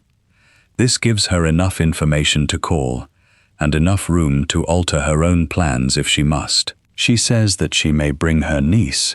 You say you would be delighted. Perhaps you will be. Perhaps the niece will be quiet and observant, perhaps eager and nervous, perhaps already tired of being guided from house to house. In any case, you make a note in your mind. Friday, a niece, tea for one more. The callers begin to leave in stages. Each departure has its own little ceremony. A cup is set down, gloves are found, a shawl is lifted from the chair where it has rested. There are expressions of pleasure, wishes for the evening, promises that someone will send a note. You accompany each guest at least partway toward the door. Not too far. You cannot abandon those who remain, but far enough to show attention. The footman is ready in the hall. He opens the front door. Outside, carriages wait or pass along the square. One visitor steps into a brougham with her maid behind her. Another decides to walk to the next house, where she has promised to leave a card. The afternoon disperses into the city. Then the drawing room is empty. The silence after callers have gone is not complete. Somewhere below, a bell rings. In the front hall, the footman places cards in their proper order on the salver. The maid collects cups and plates. The fire settles with a soft shift of coal. You stand near the window for a moment. There are only a few hours until dinner. Already, the room is changing in your thoughts. The tea things will disappear. The small plates will be carried down. The cushions may be straightened. Lamps will be brought in as the daylight fades. Later, after dinner, coffee will stand near the fireplace, as you ordered. The piano lid will be raised. Someone may play, if the company wishes it. The room that held afternoon calls will become part of the evening's larger business. You turn from the window and ring for your maid. There is still time but not much of it. Your maid arrives with the calm expression of a person who has been expecting the bell. The blue room is ready, she tells you, and the cook has sent up the final menu. You take the folded card from her hand before leaving the drawing room. The menu is written in a neat kitchen hand, with each course set down in its intended order. Clear soup first, then fish with a pale sauce, followed by a small course of cutlets, spring vegetables, a roast bird, and a sweet pudding with preserved fruit. There will be little savory pastries after the pudding, then dessert, coffee, and wine. It is a respectable dinner for the number expected, not extravagant enough to invite comment, not plain enough to disappoint anyone who has crossed London in evening dress. One line has been added at the bottom: no asparagus available from the usual supplier. You pause over this. Asparagus is fashionable at this point in the year, but fashion cannot produce it where it is not. The cook has suggested young peas instead. You approve the change. Peas are fresh, green, and forgiving. They will look well beside the bird. Your maid waits while you write a short note in pencil on the card. Send it down at once, you say, and ask the housekeeper whether the flowers for the dining table have arrived.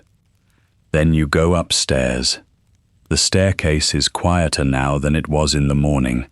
The front hall has been put in order after the afternoon callers. Cards have been sorted. Umbrellas and sticks have been removed. The polished floor reflects the fading daylight from the fanlight above the door. Upstairs, the house has another set of sounds. A door closes softly at the far end of the corridor. Someone carries a tray past the nursery stairs.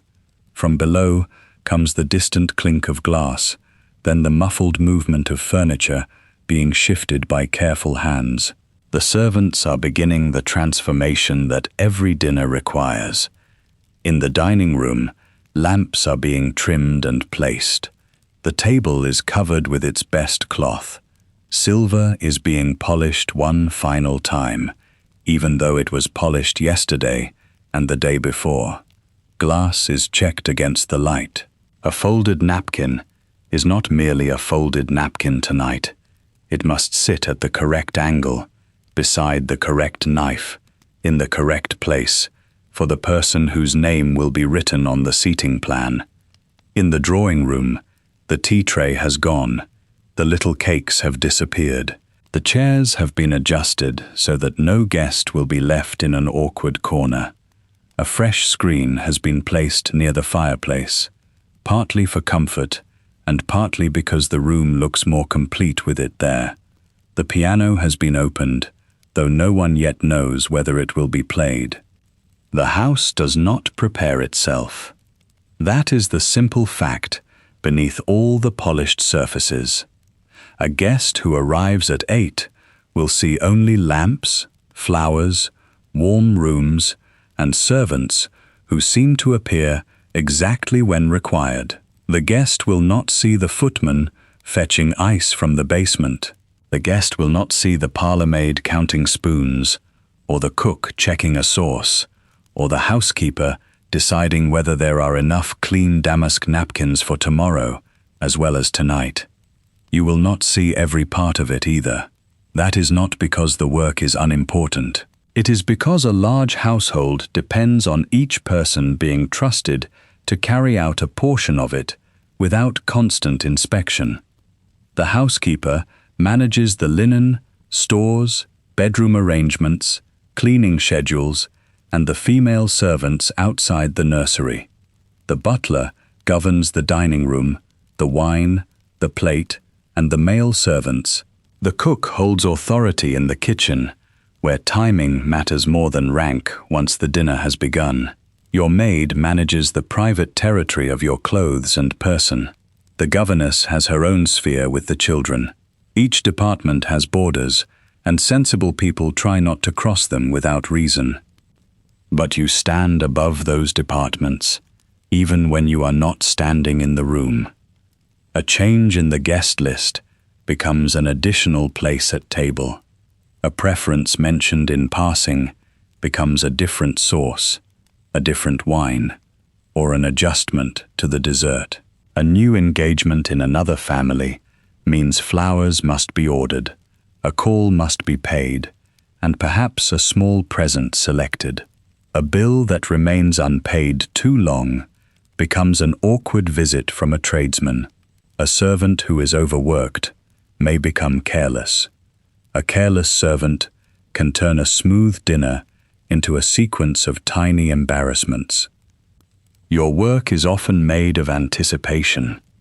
It is made of remembering that one guest dislikes oysters, that another is newly returned from abroad and should be seated beside someone who has traveled, that a cousin has quarreled with a neighbor and ought not to be placed opposite her.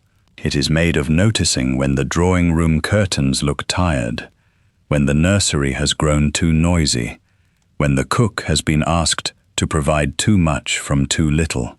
None of this is likely to be called work in public. At a dinner table, a gentleman may speak with pride of a parliamentary debate, a railway investment, or a case at law. A woman who has arranged a household of this scale is expected to speak as if the flowers simply pleased her and the guests simply happened to enjoy themselves. Your maid opens the door of your bedroom. The fire has been built up while you were downstairs. It gives off a steady warmth, enough to make the room comfortable without making the dressing process unpleasant. On a chair near the hearth lies your dinner gown, covered with a clean sheet to protect it from dust. Your shoes wait beneath it. Gloves have been placed on the dressing table beside a small case of jewelry. The gown is of dark blue silk, chosen because it is becoming in candlelight and sufficiently formal for a dinner at home. It has a fitted bodice, a narrow waist, and a skirt that falls in controlled folds from the hips. The sleeves are short. The neckline is lower than anything you would wear during the day, though not so low as to seem unsuitable for a married woman receiving guests in her own house. Its appearance is simple only from a distance. Up close, there are tiny covered buttons, hooks set where the eye cannot easily find them, layers of lining, and a band of beadwork that catches the light when you move. The silk has been cut and shaped by hands that understand how cloth behaves across shoulders, ribs, waist, and skirt. It must look as though it settled naturally upon you. In fact, it has been coaxed into every line. Your maid removes the pins from your afternoon hair. One by one, they come loose and collect in a little dish on the dressing table. She brushes your hair with long, measured strokes, beginning at the ends and working upward with practiced patience. You sit before the mirror, watching her hands more than your own reflection. Outside, the London light has begun to thin. The window shows the square in a muted wash of grey and gold. A carriage turns at the corner. Its wheels make a brief sound over the street before fading away. Your maid brings the gown from the chair. You stand. The first layers are already in place. A fresh underbodice, petticoats, stockings, shoes with their small buttons fastened. The dinner gown comes next. You step into it carefully. Your maid lifts the skirt clear of your feet, settles the bodice at the shoulders, and begins working the fastenings up your back. This is slow work if done properly. A dress designed for evening depends on its fit. The line of the bodice must remain smooth. The sleeves must sit evenly. The skirt must move when you walk, but it must not catch under your heels. A hook left loose can become a nuisance before the soup course is finished. A hem that has been stepped on can turn a graceful entrance into an anxious one. For women in houses such as yours, clothing is not a private pleasure alone. It is public equipment. A morning gown says that you are ready for household matters. A visiting dress says that you understand the small formal duties of the afternoon. A dinner gown says that you can receive people at home with confidence. An evening gown for a ball may say something more ambitious, that you are current, well-advised, properly supplied, and still part of the social world that gathers each year in London.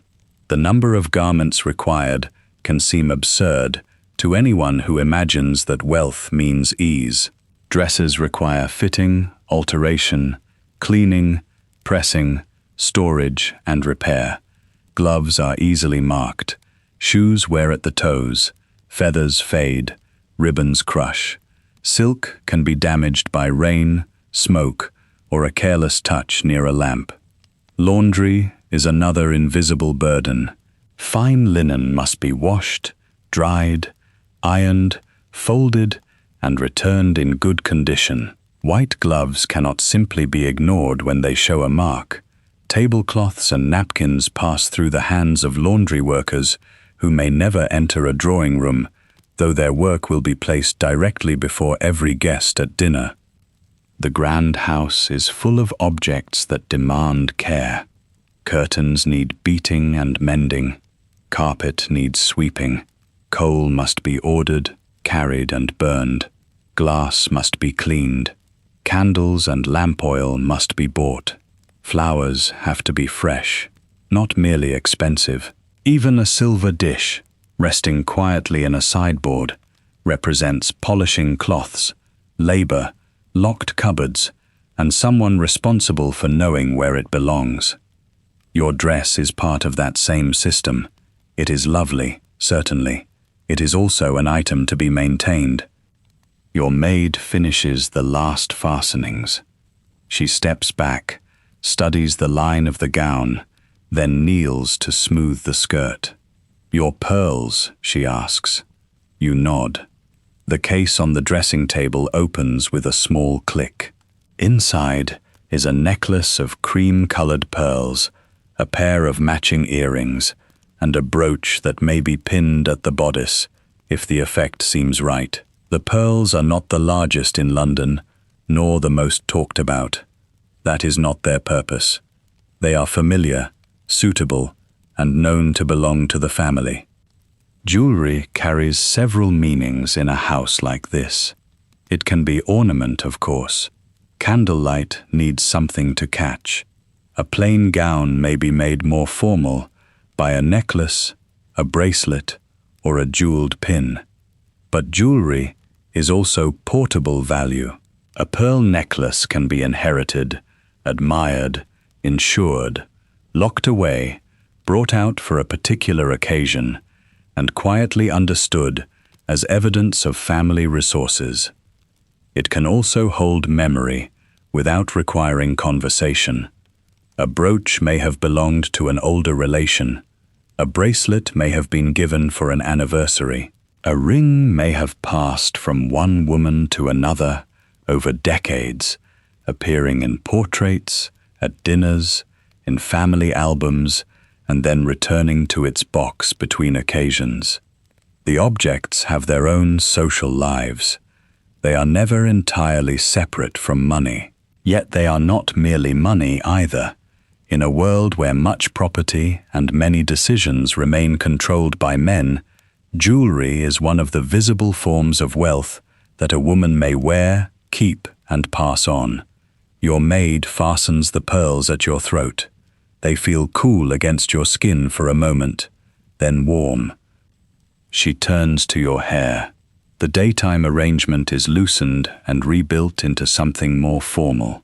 It is drawn upward and secured with pins, then softened at the front. A small ornament is placed where it can catch the light without competing with the necklace. You inspect the result in the mirror.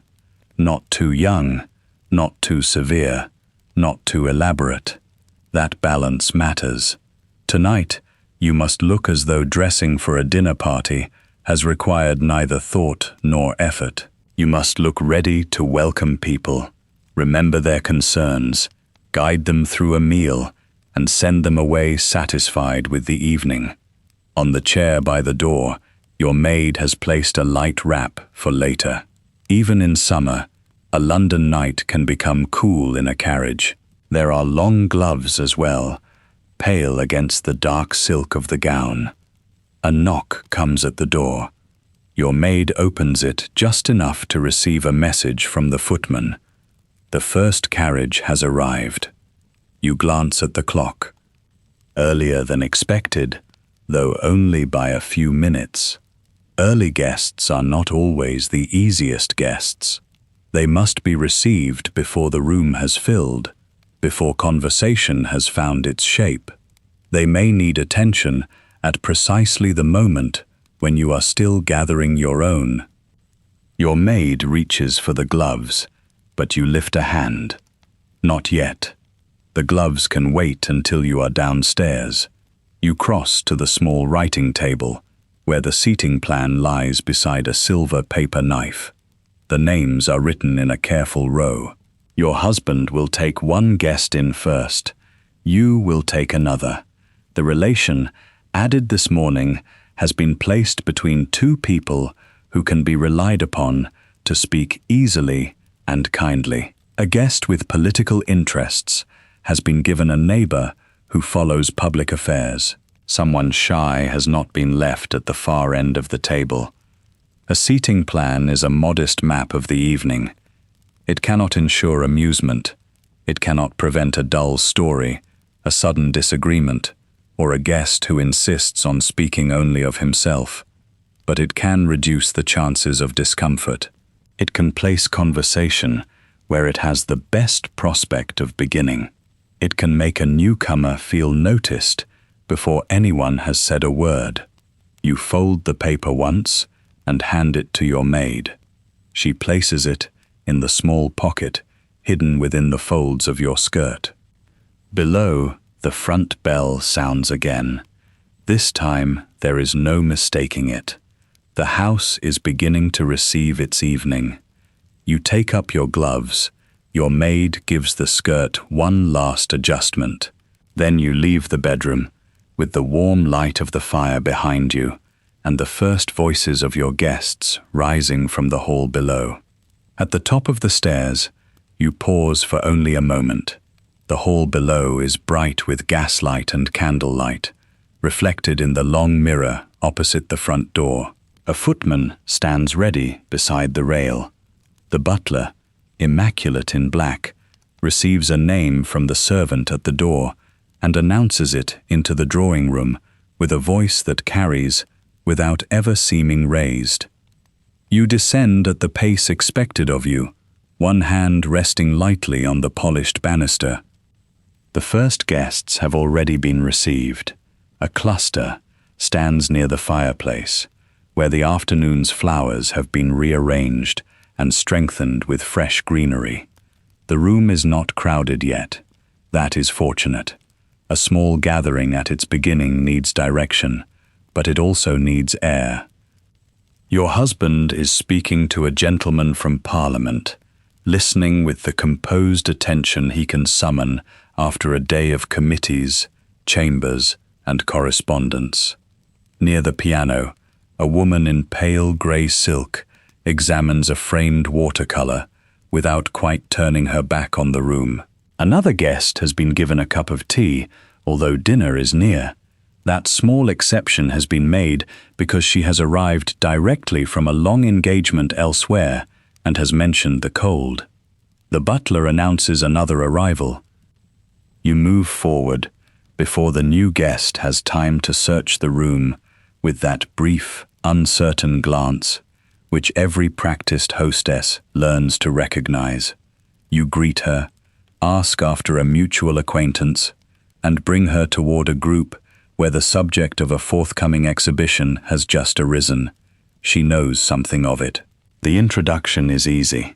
Then another carriage stops outside.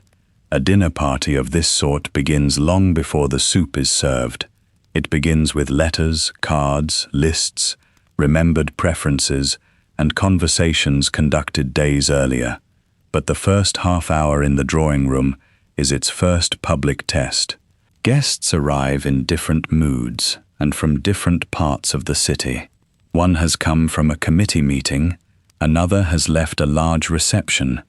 Someone else has endured a slow journey through crowded streets, behind omnibuses, delivery carts, and carriages turning into every square. They must be gathered into one room and made to feel, within a few minutes, that they belong there. This is why a hostess cannot simply stand beside the fireplace and wait to be entertained. She watches the edges of the room. She notices who has arrived alone, who is speaking too eagerly, who has been trapped by a familiar bore, and who has become silent because the conversation has moved into territory unknown to her. She does not need to solve every difficulty. In fact, she must not appear to solve anything at all. Her work is at its best when it leaves no visible trace. A question about travel can bring two strangers together. A passing reference to a concert can release a guest from a tiresome account of railway delays. A gentle interruption, offered with a smile, can make room for someone who has not yet spoken. Even the location of a chair has its uses. A person placed near the center of the room may be included without becoming the center of attention. You have done this often enough to know that the success of conversation is rarely accidental. The bell sounds again, and the additional relation arrives at last. For a second, you remember the altered seating plan folded into your pocket. Then you see that the relation is younger than you expected, somewhat reserved, and plainly relieved to find that someone is waiting to welcome her. You ask whether the journey across London was difficult. She answers that it was not, though the answer is accompanied by the faintest look toward the hall, as if the traffic has left its mark upon her patience. You introduce her to the guest with an interest in public affairs, just as you had intended. He asks whether she has attended a recent debate. She says she has read about it in the newspapers. The conversation begins. It may not become brilliant, but it has found its first footing. Across the room, your husband catches your eye. The smallest inclination of his head tells you that dinner can be announced whenever you choose. The clock has passed 8. The butler steps into the doorway. The words are simple. Dinner is served. The room rearranges itself at once. Gentlemen offer arms. Skirts shift across the carpet. A few final sentences are finished as people move toward the door, each one carefully avoiding the appearance of hurry. Your husband leads one guest from the room. You take the arm of the gentleman assigned to you and follow, feeling the folded paper against your hand through the fabric of your skirt. The dining room has changed since morning. The curtains are drawn, the fire has been built up, though not so high that it makes the room uncomfortable. Candles burn in shaded sconces and in silver candlesticks along the table. Their light catches the rims of glasses, the polished surface of the sideboard, and the small brightness of jewelry at throats and wrists. The flowers you approved earlier have been placed low enough for people to see one another across the table. Their arrangement is fuller than it was in the drawing room, but it does not obstruct the view. Each place is set with plate, folded napkin, several pieces of cutlery, bread, and a place card written in a clear hand. It is all ready, or rather, it appears to be ready. That distinction matters. A grand dinner is not a single act of service. It is a chain of acts taking place in different rooms, under the supervision of people whose movements the guests are not meant to notice. The cook has been working from the menu approved upstairs. Kitchen servants have cleaned vegetables, prepared sauces, carried trays, and kept a watchful eye on heat and timing. The butler has directed the dining room staff, checked the wine, and made certain that the table is properly laid. Footmen have brought dishes through the service passage, removed used plates, filled glasses, and waited for signals so slight that a guest may not see them. Even the room itself has been prepared in stages. The table linen was examined for marks. The silver was polished. The glass was checked against the light. Chairs were placed at equal intervals. The fire was judged not merely for warmth, but for its effect on the atmosphere of the room. A successful dinner asks the household to make many small decisions before the guests have crossed the threshold. The people seated at the table see only the result. You take your place. The gentleman on your right begins with a comment about the flowers. You thank him and ask whether he has seen the garden at a house outside town, which is known for its spring planting. He has. Within moments he is describing it to the woman beside him, who has visited the same place in another season. The first course arrives. Soup is served with the calm precision that belongs to a household practiced in formal meals. The footmen move behind the chairs. Their steps are quiet on the carpet. A dish appears at your left, another at your right. The butler remains near the sideboard, watchful but still. Conversation settles into its first pattern. At a long table, there is never one conversation. There are several, rising and falling beside one another. Near you, there is talk of a concert program and a singer whose London appearance has attracted notice. Farther down, a guest is recounting a journey to the coast. At the other end, your husband has begun a discussion about a bill before Parliament, though the details remain softened by the distance and the clink of silver. You listen without attempting to hear everything. That is another part of the task. You attend to the people nearest you, but you keep some awareness of the table as a whole. If a guest becomes isolated, you may draw her back with a question. If a topic becomes too specialized, you can offer a bridge towards something wider. If a story runs too long, you can turn toward the next person with a fresh inquiry before patience begins to thin. A hostess is not expected to dominate the table. That would be a failure of manner. Yet she is expected to know enough about books, public events, music, travel, and local news to keep a conversation from falling into silence. She must remember what people care about, what they have recently done, whom they know, and which subjects may be safely joined together. It is a form of knowledge that is often dismissed because it is social. But social knowledge has weight. It requires memory, judgment, tact, and a quick reading of other people's comfort. A man who manages a committee may be praised for his command of personalities. A woman who keeps 12 dinner guests talking with ease is often said merely to have given a pleasant evening. The second course follows the first.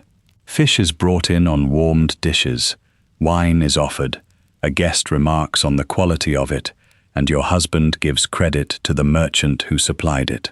You know that the choice was made after several conversations, a comparison of prices, and an anxious note from the butler about what remained in the cellar. No detail is too small to become visible if it goes wrong.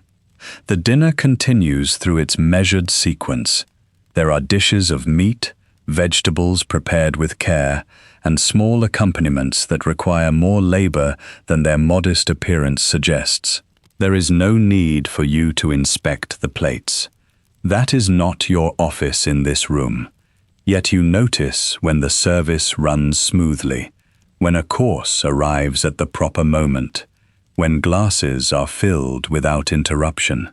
Behind the dining room door, the work is brisker. A dish returned from the table must be removed and cleared. Another must be checked before it goes out. Plates must be warmed or cooled according to their purpose. The cook needs information from the dining room without being overwhelmed by it.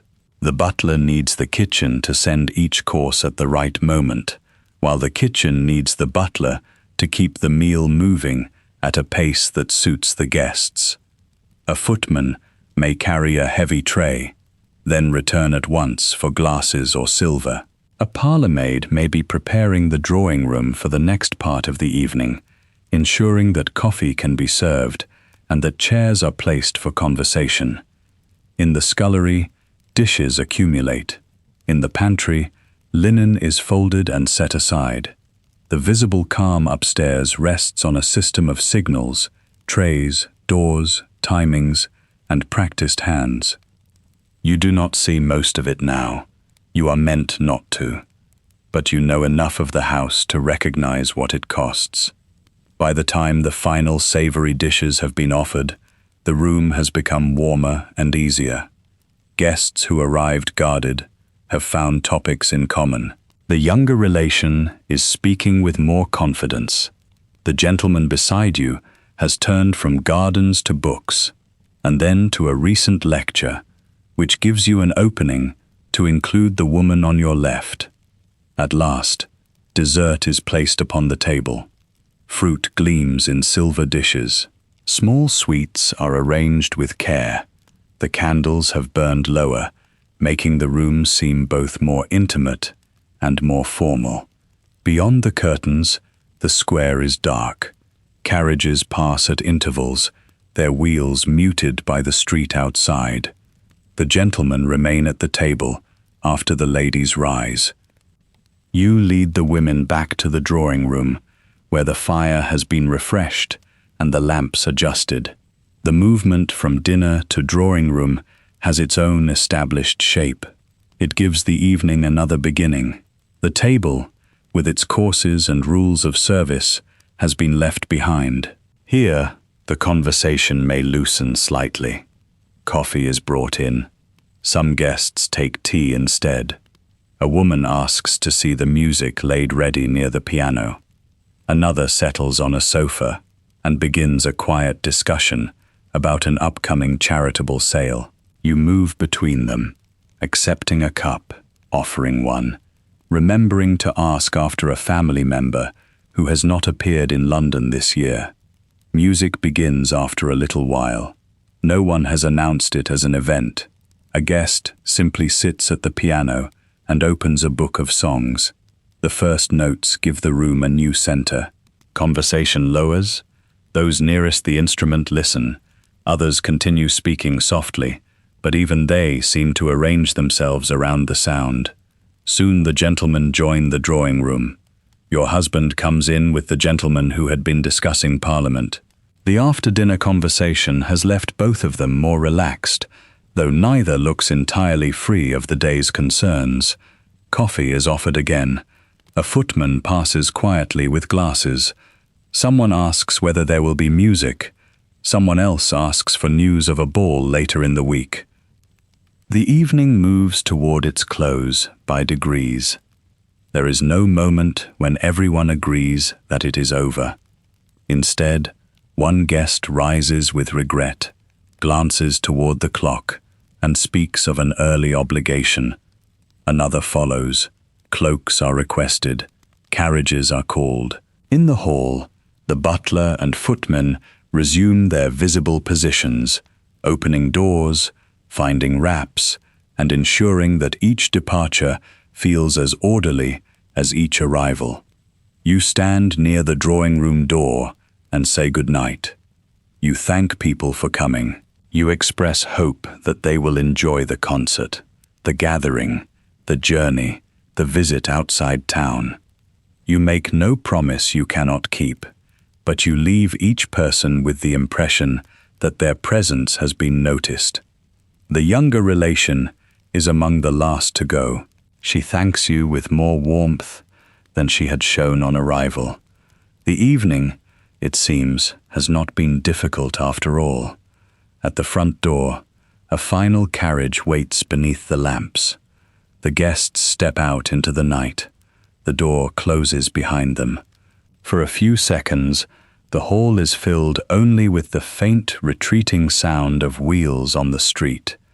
For a little while, you remain where you are. The drawing room still holds its shape. Lamps glow beneath their shades. The fire has settled into a red, steady bed. A cup stands abandoned on a side table, its coffee gone cool. One chair has been drawn slightly away from the circle, as if its occupant has only stepped aside for a moment and might return. Then the house begins to change. The butler speaks in a lower voice to the footman. A parlour-maid enters with a tray for the cups. Another gathers the small plates that held cakes and biscuits.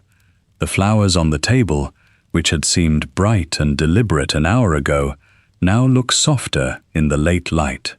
Their work is finished for the evening, though they will remain in their vases until morning. You do not immediately sit down. There are still small duties attached to departure. The woman who brought the additional relation has left a card. It rests on the hall salver with the cards of afternoon callers, all of them neat little rectangles of obligation. A few demand acknowledgement. One will be answered with a brief note tomorrow. Another means that you must call in person before the week is out, unless a prior engagement gives you an excuse that can be offered without offense. The season is built from these modest pieces of paper. A dinner can appear to exist entirely in the memory of those who attended it. There were flowers, a good table, pleasant conversation, and a carriage waiting at the end of the evening. Yet the dinner also produces its own small future. There are calls to return, invitations to consider, a gentleman who seemed interested in a committee, a woman who mentioned a concert, a younger guest who must not be overlooked if her relation is to feel properly received. None of it is written in a formal rulebook, or rather, many parts of it are. Etiquette manuals offer instructions about cards, precedents, visiting days, introductions, mourning, invitations, and the proper management of a dinner table. But printed rules cannot tell you whether a particular woman expects a call after an invitation, or whether a guest has enjoyed herself despite speaking little. That knowledge comes from repetition. It comes from memory. It comes from paying attention while appearing merely at ease. You cross the hall at last. The great house has its own nighttime sounds. Somewhere below, a door closes carefully. From the dining room comes the soft clink of plate against plate as the table is cleared. A coal scuttle is moved across a floor. The servants have waited until the guests were gone before beginning much of this work in earnest, because the final appearance of calm depends upon noise being kept behind doors. The housekeeper is waiting near the morning room, not seated but prepared to speak. She has her notebook in hand. She does not need to take much of your time. She has spent too many years in service to confuse a late-night consultation with an opportunity for a long report. The flowers in the dining room will need replacing before Thursday, she tells you. You agree. The roses have held well enough, but the room will be used again, and flowers are among the first details people notice without admitting they have noticed them. The damask napkins are being counted now, she continues. There may be 2 with marks from the source. You ask that they be set aside for the laundry, rather than returned to the press. The better linen can be treated, though treatment itself takes soap, water, heat, labor, and time. A white cloth is never simply white. It is washed, dried, aired, ironed, folded, stored, carried downstairs, laid out, used, gathered, and washed again. Then there is the question of tomorrow's delivery.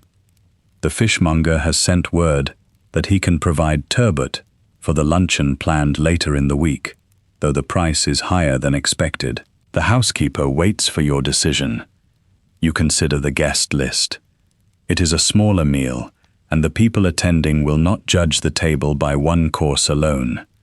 You tell her to choose a less expensive fish and spend the difference on fruit, strawberries if they are good. If not, there are other respectable answers. This is the kind of choice nobody will ever mention. A guest may remember an excellent luncheon. She may say that your table was charming, or that the fruit was particularly fine. She will not know that the choice between turbot and another fish was made in a hall after midnight, with a household account book waiting in the morning room and a string of other expenses due before the end of the month. The housekeeper turns a page. There is also a note about the florist, a question from the laundry, and a reminder that the silver must be checked before the next large dinner. You listen, decide, and ask one question about the pantry stores. Then, the consultation is finished. The housekeeper gives a small nod and withdraws toward the stairs leading below. Her work has not ended. Neither has that of the butler, the cook, the kitchen maid, the scullery maid, the footmen, the parlor maids, or the maid who will carry coal upstairs before morning. The dinner has been over for perhaps 20 minutes. In practical terms, it is still happening.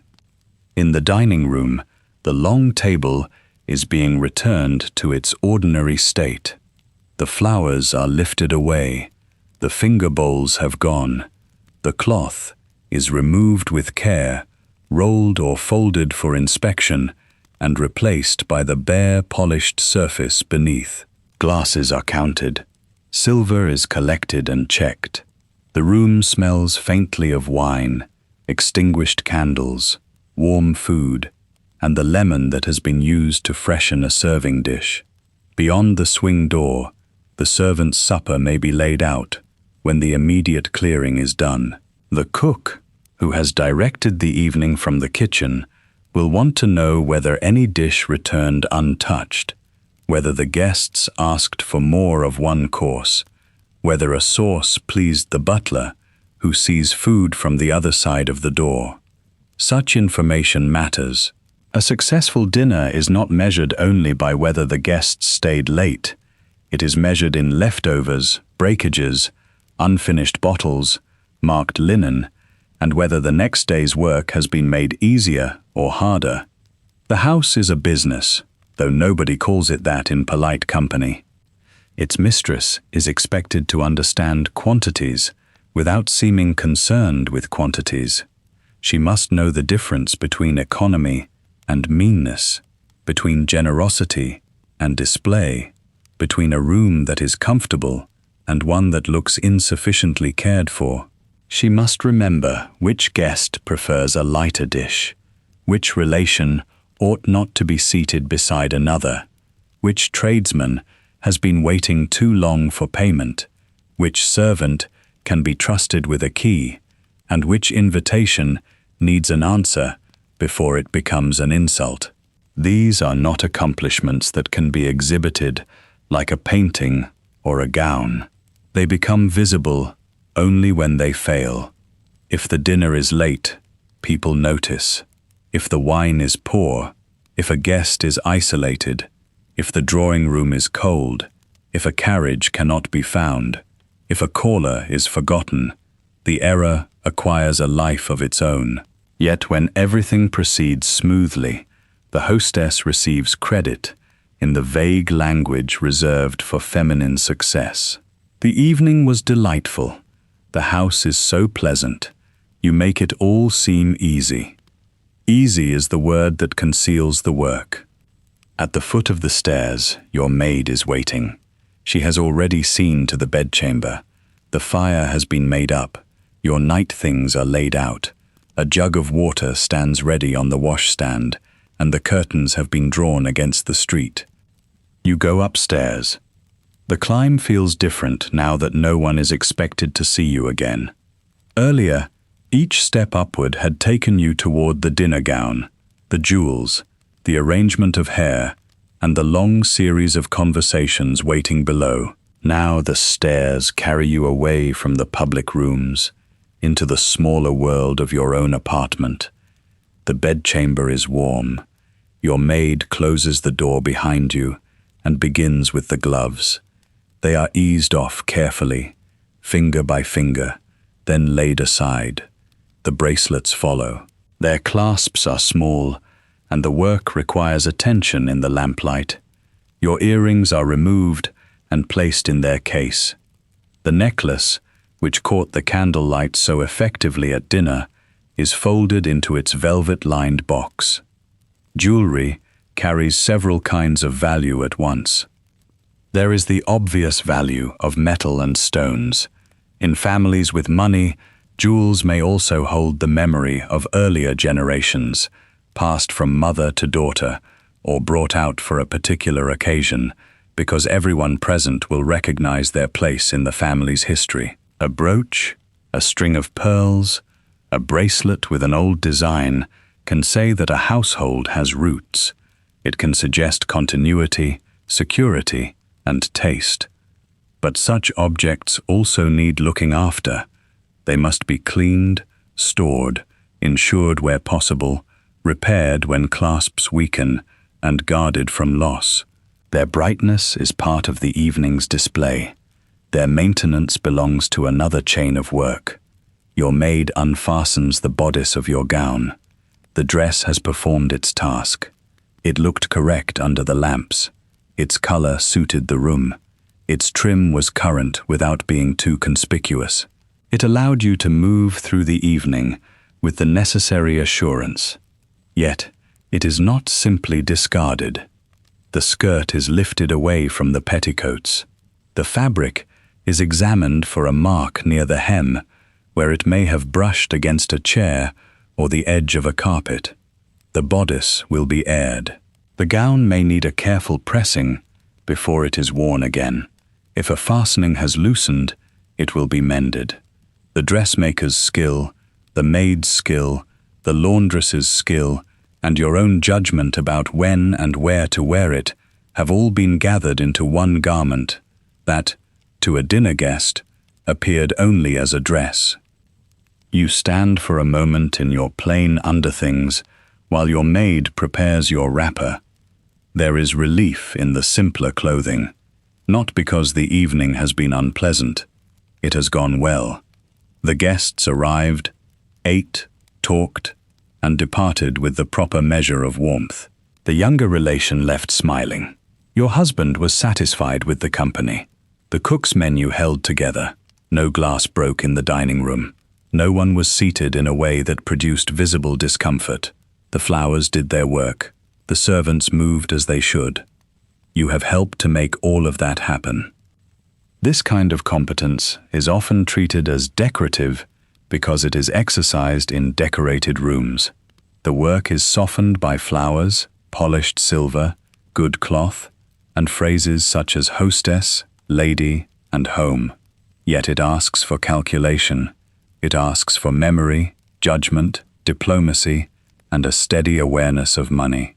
You are expected to understand people while never appearing to study them. You are expected to manage workers while maintaining an image of leisure. You are expected to make decisions every day, while many of the larger decisions about income, property, law, and public life remain in other hands. Your husband may discuss Parliament in the smoking room. His name may appear in business correspondence. His work has a recognized place beyond the front door. Your work creates the conditions in which his public life can proceed. It gives the house its order, its welcome, its social usefulness, and its appearance of permanence. But it is rarely described as work at all. That is not a criticism of the skill you bring to it. The skill is real. So is the limitation around it. A woman in your position can direct a large domestic establishment, command the attention of tradespeople, guide family alliances, organize charitable efforts, and read a room with greater accuracy than many men who claim authority in public. Yet the authority is tied to the house, the marriage, the income, and the social standing that support it. If those supports altered, much of the power could vanish with startling speed. For tonight, though, the decisions are made. Your maid brushes out your hair in long, even strokes. Downstairs, the last plates are being washed. Doors are checked. The front hall is darkened. The lamps in the drawing room are turned low, leaving only enough light for a servant to cross the room safely. At last, your maid wishes you good night and goes quietly out. You are alone with the dim fire, the closed curtains, and the evening gown resting over a chair before it is taken away for airing. Its pale folds hold the faint scent of the drawing room, coffee, flowers, and candle wax. Beyond the windows, London continues with its carriages and lamps. Inside, the grand house settles around you. The coal fire gives a small sound. The floorboards are still. The season will begin again in the morning, with letters on a tray, cards at the door, and another day arranged to look effortless.